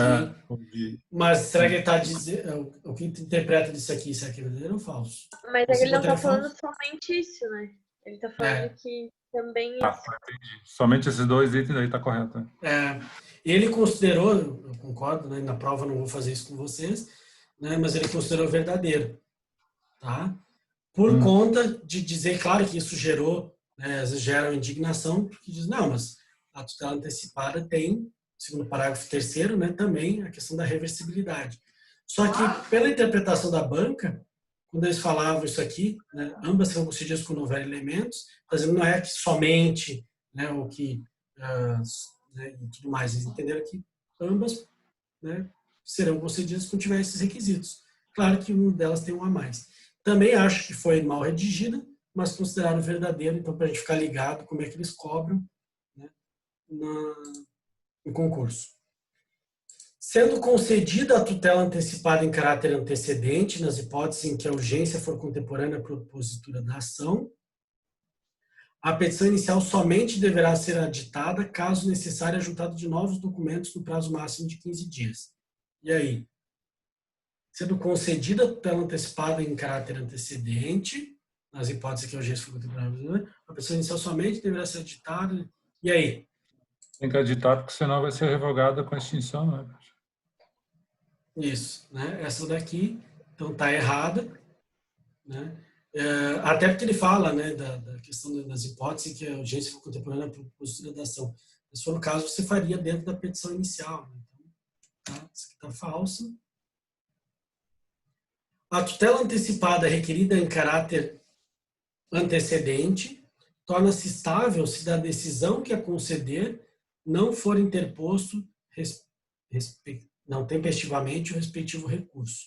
Vamos lá, tutela antecipada requerida em caráter antecedente torna-se estável se da decisão que a conceder não for interposto o respectivo recurso. Até aqui, ok. Qualquer das partes poderá demandar a outra com o intuito de rever, reformar e validar essa estabilidade, direito este que se extingue após 2 anos contados da ciência da decisão que extinguiu o processo. E aí, verdadeiro ou falso? O que vocês acham? Primeira parte, ok. A segunda dos 2 anos está um pouquinho estranho. O que eles, se a gente for lá, né, vamos pegar aqui, o concurso é muito isso, né? É decoreba. Aqui, tutela antecipada, antecedente. Né? Está aqui no parágrafo 4. Qualquer das partes poderá requerer... Opa, não. O direito de rever, reformar e validar a tutela extingue-se após 2 anos contada a ciência da decisão que extinguiu o processo.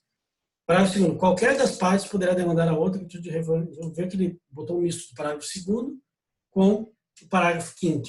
Então, foi considerada, e é o caso aqui, né, verdadeiro.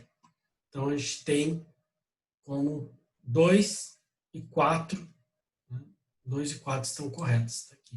Então, a resposta, você tem essa daqui, essa assertiva. Então, só para a gente ter uma ideia de como eles cobram, a gente aproveita para revisar.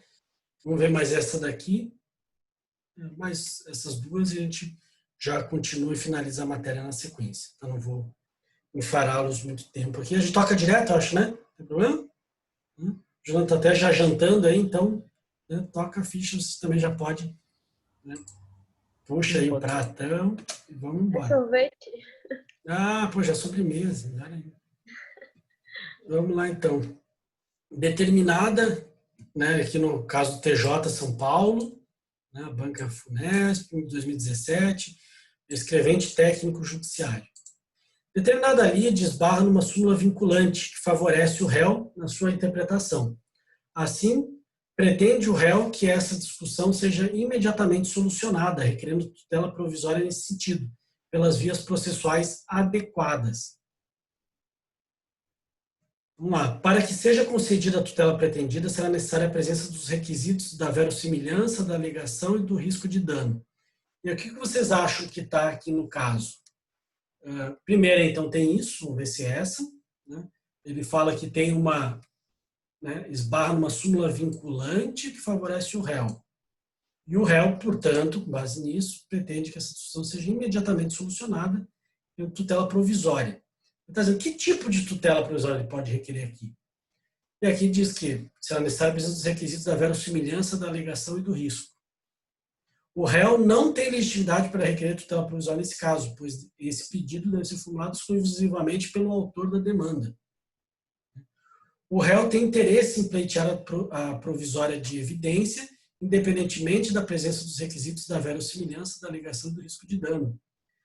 Por se tratar de assunto que deve aguardar a cognição exauriente, o pedido de tutela provisória do réu deverá ser indeferido. E aí, o que vocês acham que é o correto? Vou ampliar aqui para quem estiver vendo. O que vocês responderiam? Alguém quer arriscar? Eu acho que é C. A letra C. A para mim está correta. Acho que poderia ser. Vamos lá, uma por uma. Né? Ele fala da súmula vinculante, favorece e ele quer uma tutela provisória. Que tipo? Para que seja concedida evidência.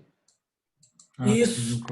Né? A questão de, se você lembrar, né, no concurso, ou na OAB, ou na prova, quando falar súmula vinculante, lembre-se, né, acende aquele alerta de que a gente tem um caso, que o único caso que menciona a súmula vinculante, basicamente, é o 311, né?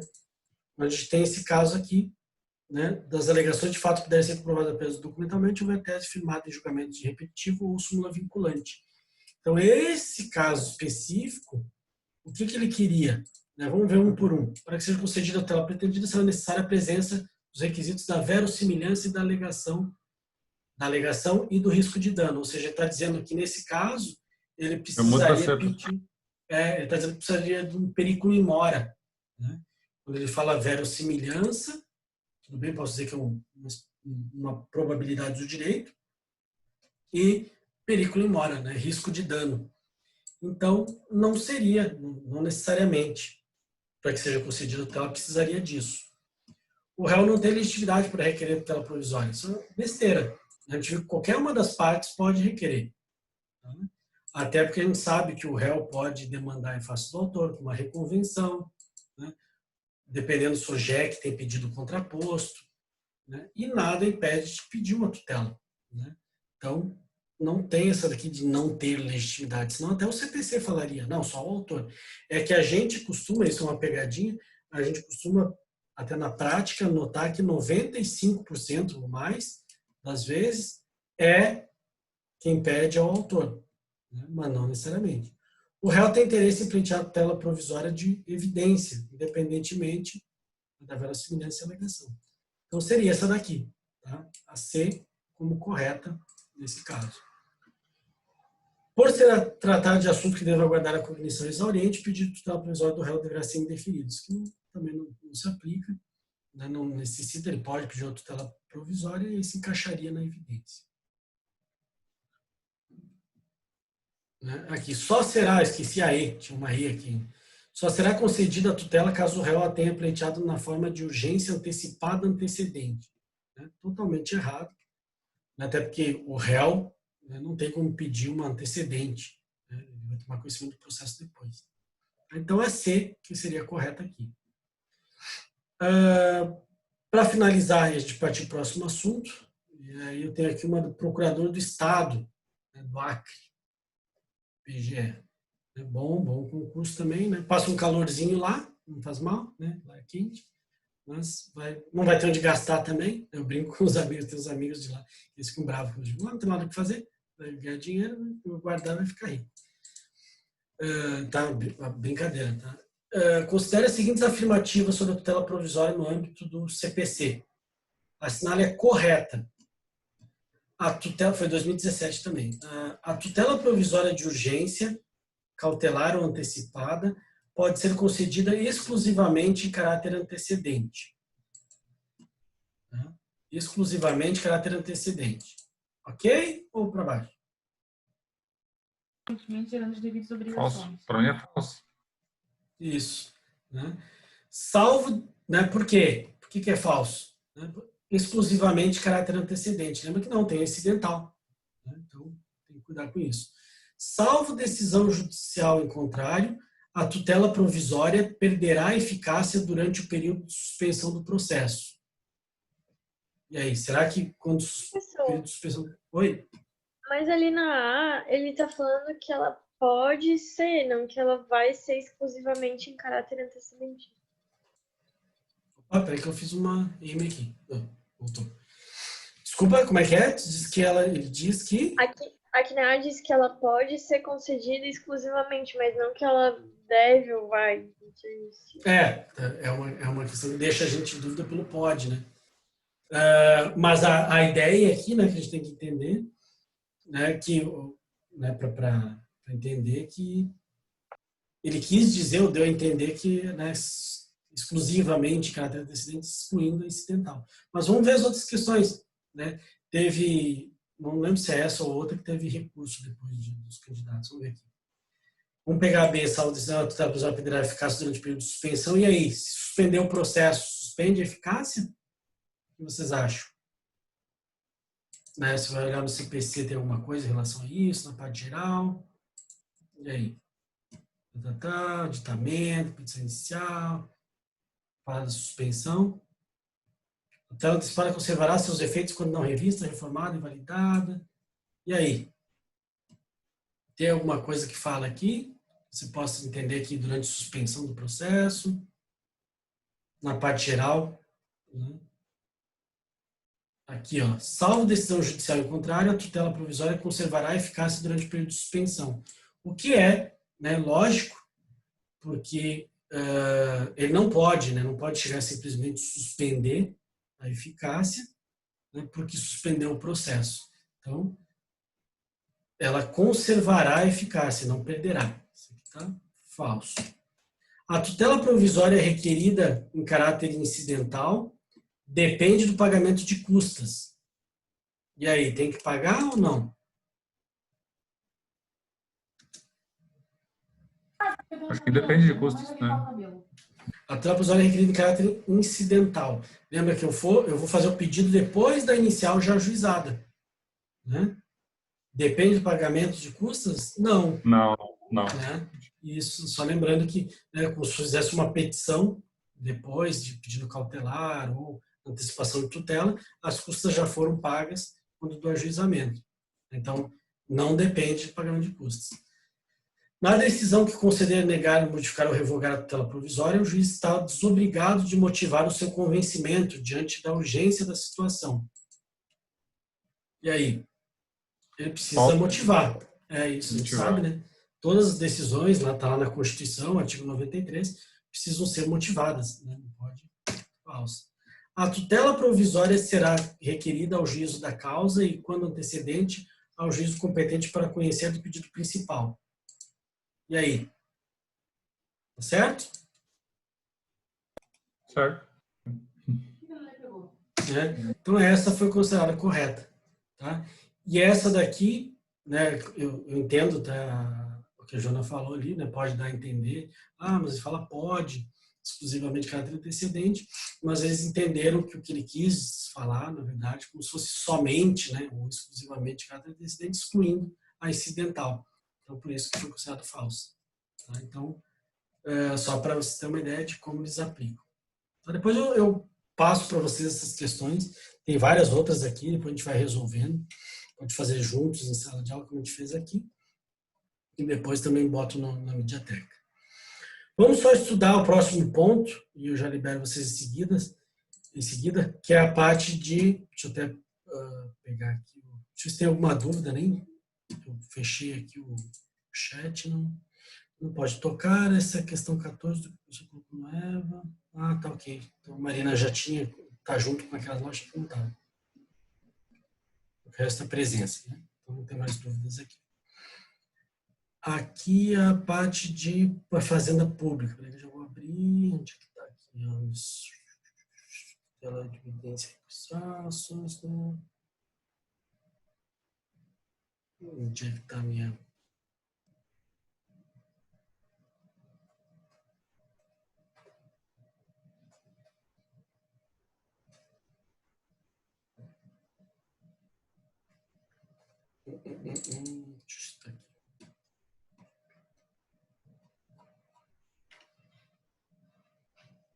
Aqui.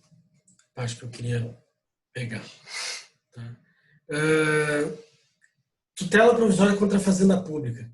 Tá? Só para a gente ter esse material, acho que está lá, tá junto, está lá no Mediateca para vocês. É um outro material à parte, que fala tanto, dá uma pincelada na parte de tutela provisória em grau recursal, que a gente depois vai ver mais a fundo, cada um dos casos de recursos que tem tutela provisória, mas eu prefiro falar antes contra a fazenda pública. Né? Pode ou não pode requerer ou obter uma tutela provisória contra a fazenda pública? Tá? A ideia, você já deve ter noção que sim. Né? Claro, todo mundo já ouviu falar de uma tutela contra a fazenda pública do tipo medicamentos. Né? O que mais acontece é você pleitear uma tutela provisória antecipada para medicamentos. Então, aqui eu até coloquei argumentos contrários e favoráveis, né? Mas para você entender que, primeira situação, se cair numa prova sua, você vai botar assim que cabe. Né? Tutela, sim. Cabe tutela provisória. De qualquer tipo. Né? Pode ser evidência, pode ser de urgência. Então, de qualquer tipo é possível. Exemplo, pode anotar ali, então, medicamentos, né? Uma situação mais comum de se pedir contra a fazenda. E várias outras, né? Você pode pedir. Mencionei antes ali situações até, né, de tributário. Você pode pedir uma tutela de evidência para parar de cobrar um tributo. Né? Uma concessionária de serviço público que está cobrando. Teve uma época, não sei se vocês chegaram a ver, em que a Casan, por exemplo, estava cobrando alguns valores, principalmente condomínios que não tinham um hidrômetro individual, estão fazendo cobranças equivocadas. Né? Em vez de pegar o valor total e cobrar por uma média de unidades consumidoras, eles faziam uma conta meio maluca e cobravam um valor bem mais alto do que deveria. Então, era um caso que as pessoas estavam entrando com uma ação, né? Uma concessionária de serviço público, né? Que cuida da parte de água, esgoto, e pediu uma tutela provisória para parar, né, de cobrar aquele valor e fazer da forma como que o STJ dizia que era correto. Então, pode acontecer, tá, de você pedir, já vimos vários exemplos. Os argumentos contrários que surgiam, ou que às vezes até a Fazenda Pública utiliza, tem que ter uma exigência de remessa necessária, ou seja, vocês já estudaram a remessa necessária, né, depois da sentença, dependendo do caso, tem que submeter o duplo grau. Era uma das hipóteses que eles pretendiam dizer, não, tem que esgotar a primeira instância e depois ainda está submetido a uma remessa ao reexame necessário. Né?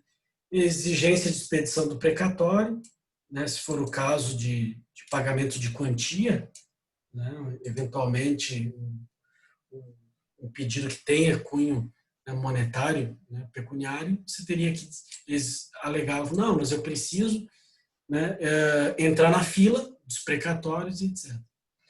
E os favoráveis? Isso pode falar. Professor, eu não estou localizando essa parte no material. Eu poderia colocar no chat para copiar e... tá, pode ser também. Porque eu acho que ele não está naquele que o professor colocou na Mediateca. Não está no mesmo aquele, mas acho que tem um outro separado, dá uma olhadinha. Tem outro separado? Tá. Tem. Mas eu baixei o outro e era o mesmo? Não sei. Vou ver como é que ele está com o nome, já vou abrir aqui depois para vocês o EVA. Acho que ele está com uma alta denominação, mas eu vou botar aqui no chat já rapidinho. É só recortar e colar, né? Porque tá aqui. Eu acho que agora já dá para... Só vai ter que organizar. Obrigado. Nada, imagina. Uhum. Deixa eu abrir aqui, também aproveitar. Aqui. Só para eu já também tirar essa dúvida, eu vou ver aqui no EVA, só para não... Está lá sim, professor. Então, o material está lá. Então beleza. Ele está em tutela provisória em face recursal e contra a Fazenda Pública. Isso mesmo. Então é isso mesmo. Mas tem um arquivozinho lá, sim. Beleza. Então ele pode baixar lá, né? Depois fica mais fácil de acompanhar isso.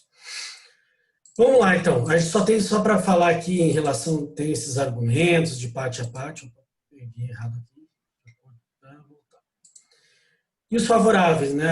A remessa ocorre apenas quando as sentenças, a decisão interlocutória não está sujeita à remessa.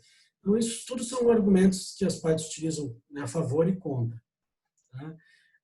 E aí, o que eu quero chamar a atenção, primeiro, vocês já entenderam o que cabe. Qual vai ser o problema aqui? E eu quero que vocês entendam, especialmente quando é que eu não consigo. Não adianta eu teimar, porque eu não vou obter tutela. Tá? Eu botei aqui, existem leis que limitam a concessão da tutela provisória contra a fazenda. Né? Assim, se elas limitam, é porque elas admitem a tutela provisória contra a fazenda pública, só criam, né, hipóteses em que jamais vão admitir. Tá? E eu botei aqui, alertei também que na jurisprudência é totalmente possível, né? Citamos vários exemplos aqui. E aí eu vou pegar a lei do MS, a 12.016. Vou abrir aqui para vocês, só para a gente ver um detalhe. Né? Fazendo aqui, não está seguro. Deixa eu puxar para cá o chat. E aí eu vou abrir aqui a lei 12.016, que é o MS. Tá? Vou abrir aqui só para vocês terem uma ideia. Vamos lá. Né? Disciplina, mandado de segurança individual e coletivo. Vamos lá, vamos falar aqui do MS. Né? Ao despachar a inicial, o juiz ordenará. Tá? Eu não preciso, acho que, relembrá-los de que para que serve. Né? Todo mundo já sabe para que serve o mandado de segurança. Né? Vocês provavelmente já manejaram, já viram uma petição. Né? Aquela situação de... Né, a ideia, né, é ter um ato coator. Eu entendo que é manifestamente ilegal e quero uma tutela, né, impetro, né, porque a gente diz que é uma ação constitucional, então vou impetrar a mandado de segurança para corrigir, para expurgar esse ato coator, esse ato que violou o direito líquido e certo. Certo? Ok? Vamos lá, despachar a inicial, o juiz ordenará. Olha aqui embaixo, né, que se suspenda o ato que deu motivo ao pedido quando houver fundamento relevante e do ato impugnado puder resultar a ineficácia da medida, caso seja finalmente deferida, sendo facultado exigir do impetrante caução, fiança ou depósito, com o objetivo de assegurar o ressarcimento da pessoa jurídica. E o que ele está falando aqui, no que se suspenda o ato que deu motivo, logo ao despachar a inicial. Isso aqui você pode anotar, certo? É a liminar do mandado de segurança. Então, está no artigo 7º, inciso 3. 7º, inciso 3, anota lá. Quem tem o vadimeco aí pode ir lá na lei 12.016 e já anotar direto. Botar liminar. Porque é um procedimento especial, uma ação de rito especial, que tem a própria tutela dela. E veja que basta, né, quando houver fundamento relevante, primeiro, né, como se fosse uma probabilidade do direito, e do ato impugnado puder resultar a ineficácia da medida, né, caso seja finalmente deferida, sendo facultado exigir caução. Então, ele dá uma ideia também de uma situação que evitar prejuízo, né, muito próximo do que a gente poderia dizer que é um perigo in mora. Né.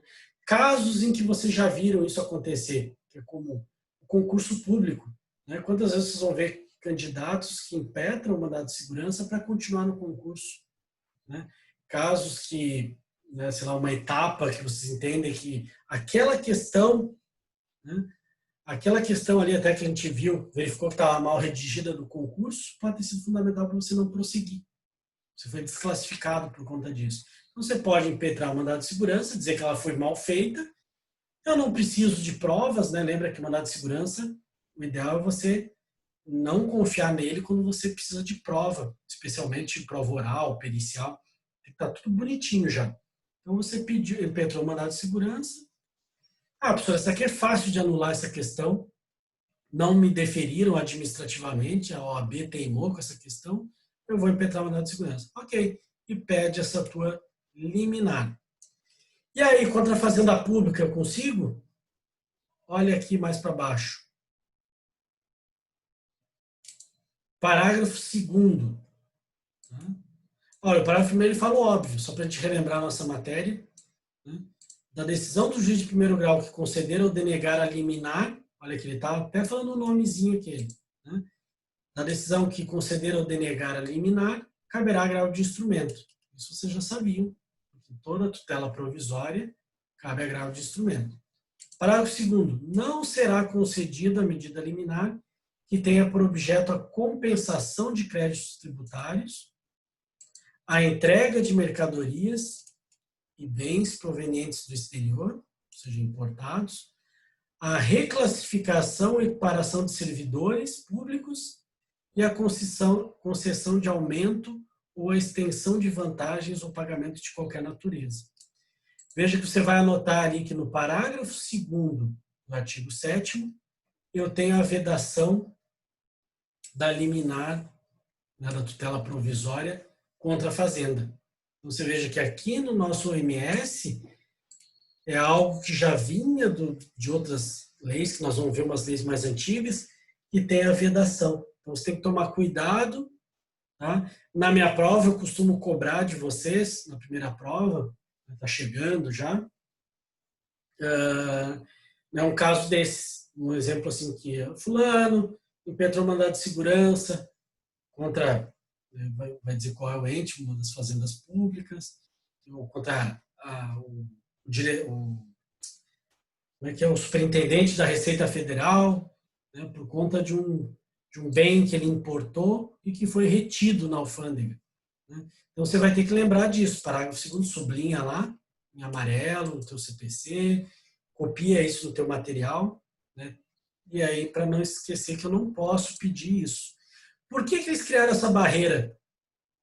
Porque começou a ter o próprio STF, nós vamos falar na sequência, começou a dizer que poderia ser em tutela contra a Fazenda. E as pessoas, o que pegavam? Olha aqui, ó, compensação de créditos tributários. Vocês já ouviram falar disso? Imagina você pegar um crédito que você tem com aquela fazenda, você é devedor, você pede para compensar. Você não quer pagar, você quer compensar o crédito que você tem.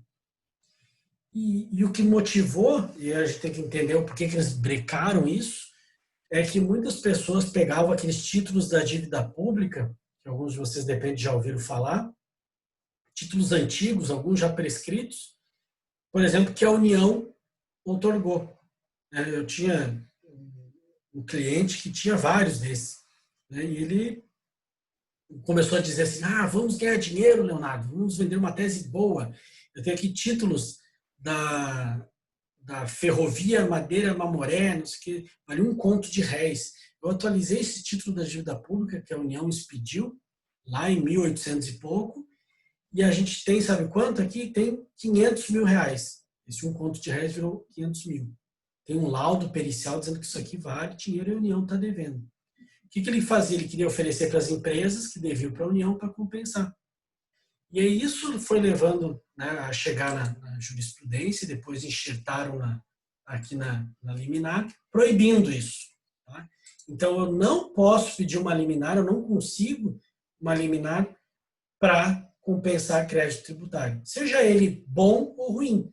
Nesse caso, esse de R$1 conto, tá? Eu até disse para ele que eu não ia entrar nessa, ele queria dizer, não, vamos fazer uma parceria, você acha empresas, nós vamos vender esses créditos. Né? E teve um advogado que entrou na dele, né? E os dois foram presos. Tá? Foram ele, outro dia estava no Hélio Costa lá.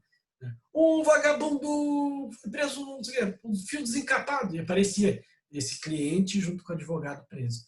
Então tem que tomar cuidado, porque essa compensação de créditos, ainda mais se for título, né, prescrito, já título antigo, e eu falei para ele, esse título aí são tudo prescritos já. Ele tentou e se deu mal. Tá? Então não pode pedir compensação de crédito, tem que esperar a sentença, portanto, você não vai conseguir uma liminar.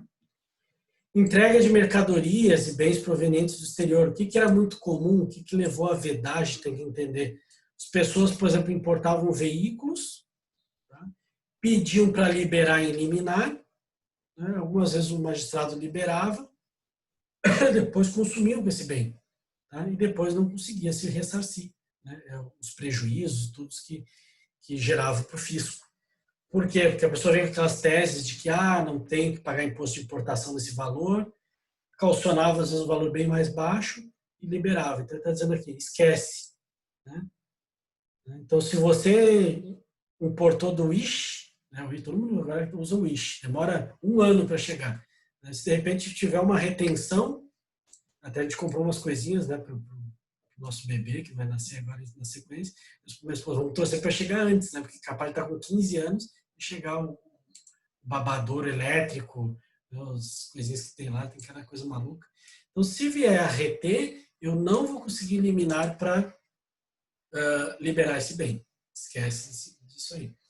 E reclassificação e equiparador de servidor público também. Por quê? Porque eles viram que também ficava muito comum um pedir equiparação e liminar, conseguia, ganhava o dinheiro, no final da lide não deu certo, é verba alimentar, acabamos de falar sobre isso. Né? Então, pedir o ressarcimento é complicado, então não vou definir em liminar, tem que esperar a sentença. E concessão de aumento, né, ou vantagens, pagamento de qualquer natureza também. Então, várias são as hipóteses e procure entender que aqui eu tenho, né, a fonte para indeferir, é um dos exemplos de indeferimento de tutela provisória contra a fazenda pública. Certo? Então, tenho a lei aqui. Eu vou abrir só mais uma legislação aqui. Opa, não aceitou. Deixa eu copiar aqui e abrir a lei para a gente finalizar aqui, só entender melhor o que a gente está tratando. Olha que interessante, uma legislação, a 8437, que dispõe sobre a concessão de medidas cautelares contra atos do poder público. Então, ele fala também de cautelares contra a fazenda pública. Olha aqui, ó, parágrafo 1º. Não será cabível medida liminar contra atos do poder público no procedimento cautelar ou em qualquer outra natureza cautelar ou preventiva, toda vez que providência semelhante não puder ser concedida em ações de mandado de segurança em virtude de vedação legal. Então, ele começa aqui com uma série de providências, claro que você deve ter se tocado, principalmente isso é de 92. Né? Então, a gente, claro, tem que ter cuidado, o CPC foi alterado, mas muito do que tem aqui os magistrados utilizam para negar, né? Especialmente para negar tutelas provisórias.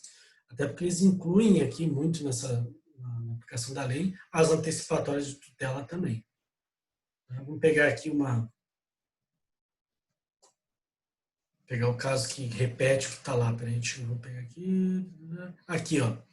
Parágrafo 5º. Não será cabível medida liminar que defira a compensação de créditos tributários ou previdenciários. Isso tudo, né, a gente tem a repetição. Então, vocês veem que é muita situação de compensação, liberação de bens, equiparação de servidor público.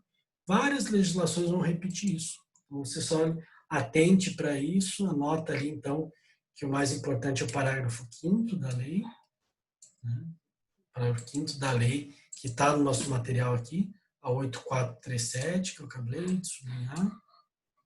Né? Então, ver isso. A 12016 já falamos. Tá? E o que mais aqui, só para finalizar, essa DC4 da STF. Tá? A ação declaratória de constitucionalidade número 4, tá? O STF decidiu que é constitucional a concessão de tutela provisória contra a Fazenda. Então, isso significa que para concurso público, para a tua prova, né, você pode usar de fundamentação sempre essa ADC, então você vai utilizá-la, certo? E analisar sempre isso que a gente falou, tanto o mandado de segurança quanto a 8437. Acho que essas aqui são as fundamentais para você entender quando pode e o que não pode. Professor, eu esqueci na hora da prova. Lembra sempre, quando eu falar de exemplos hipotéticos, né, vai ficar, acho que bem evidente para vocês, né, que se você entendeu o mandado de segurança e o parágrafo, que a gente leu ali, o parágrafo 2º, do artigo 7º, você já vai fechar, ou pelo menos vai ter todas as hipóteses de negativa. Porque todas as outras leis, essa do FGTS que eu tenho aqui, estou sublinhando agora em negrito, todas essas repetem o que está na 12016. Então, lembra dela, né? Leia de novo aqueles casos, compensação de crédito, né? Concessão de equiparação de servidor público, liberação de bens, apreendidos de exportação. Veja esse caso aqui. E você usa a DC4 do STF, que decidiu que é constitucional a concessão de tutela provisória contra a Fazenda Pública. Tá? Casos, por exemplo, mais recentes que a gente viu de tutela, né, a concessão de tratamentos, né, que você tem, às vezes, pedido contra um hospital público, né, é objeto de tutela antecipada. Tá? Vagas, né, em hospitais, quantas vezes a gente está vendo aí as notícias na televisão, né, das pessoas pedindo vagas em hospitais públicos, é um caso que pode se utilizar, né? E sempre quando tiver uma resistência, ou se tiver dúvidas, você cita, né, a DC4 do STF, que na época, por uma série de legislações que existiam, começou a dizer pode, não pode, e é claro que pode. Só cuidado com o freio da 12016, que daí o STF já disse que é totalmente constitucional. Você não vai conseguir passar por cima do parágrafo 2º do artigo 7º. Certo? Acho que é por isso. Por hoje é só, tá, pessoal? Acho que seria isso, para não adentrar muito no próximo item. Eu vou colocar essas questões ali de concurso também, essas que eu coloquei ali para hoje, para a gente resolver, para que vocês resolvam e depois na próxima aula a gente resolve o resto. Ficou alguma dúvida? Alguém quer colaborar com alguma coisa? Não? Botaram a presença ali? Botaram, né? Fechou, então? Só vou deixar... Fechou, professor. Fechou? Só vou finalizar aqui a nossa gravação. E fico à disposição de vocês, se vocês quiserem, né, sanar alguma dúvida e tudo mais.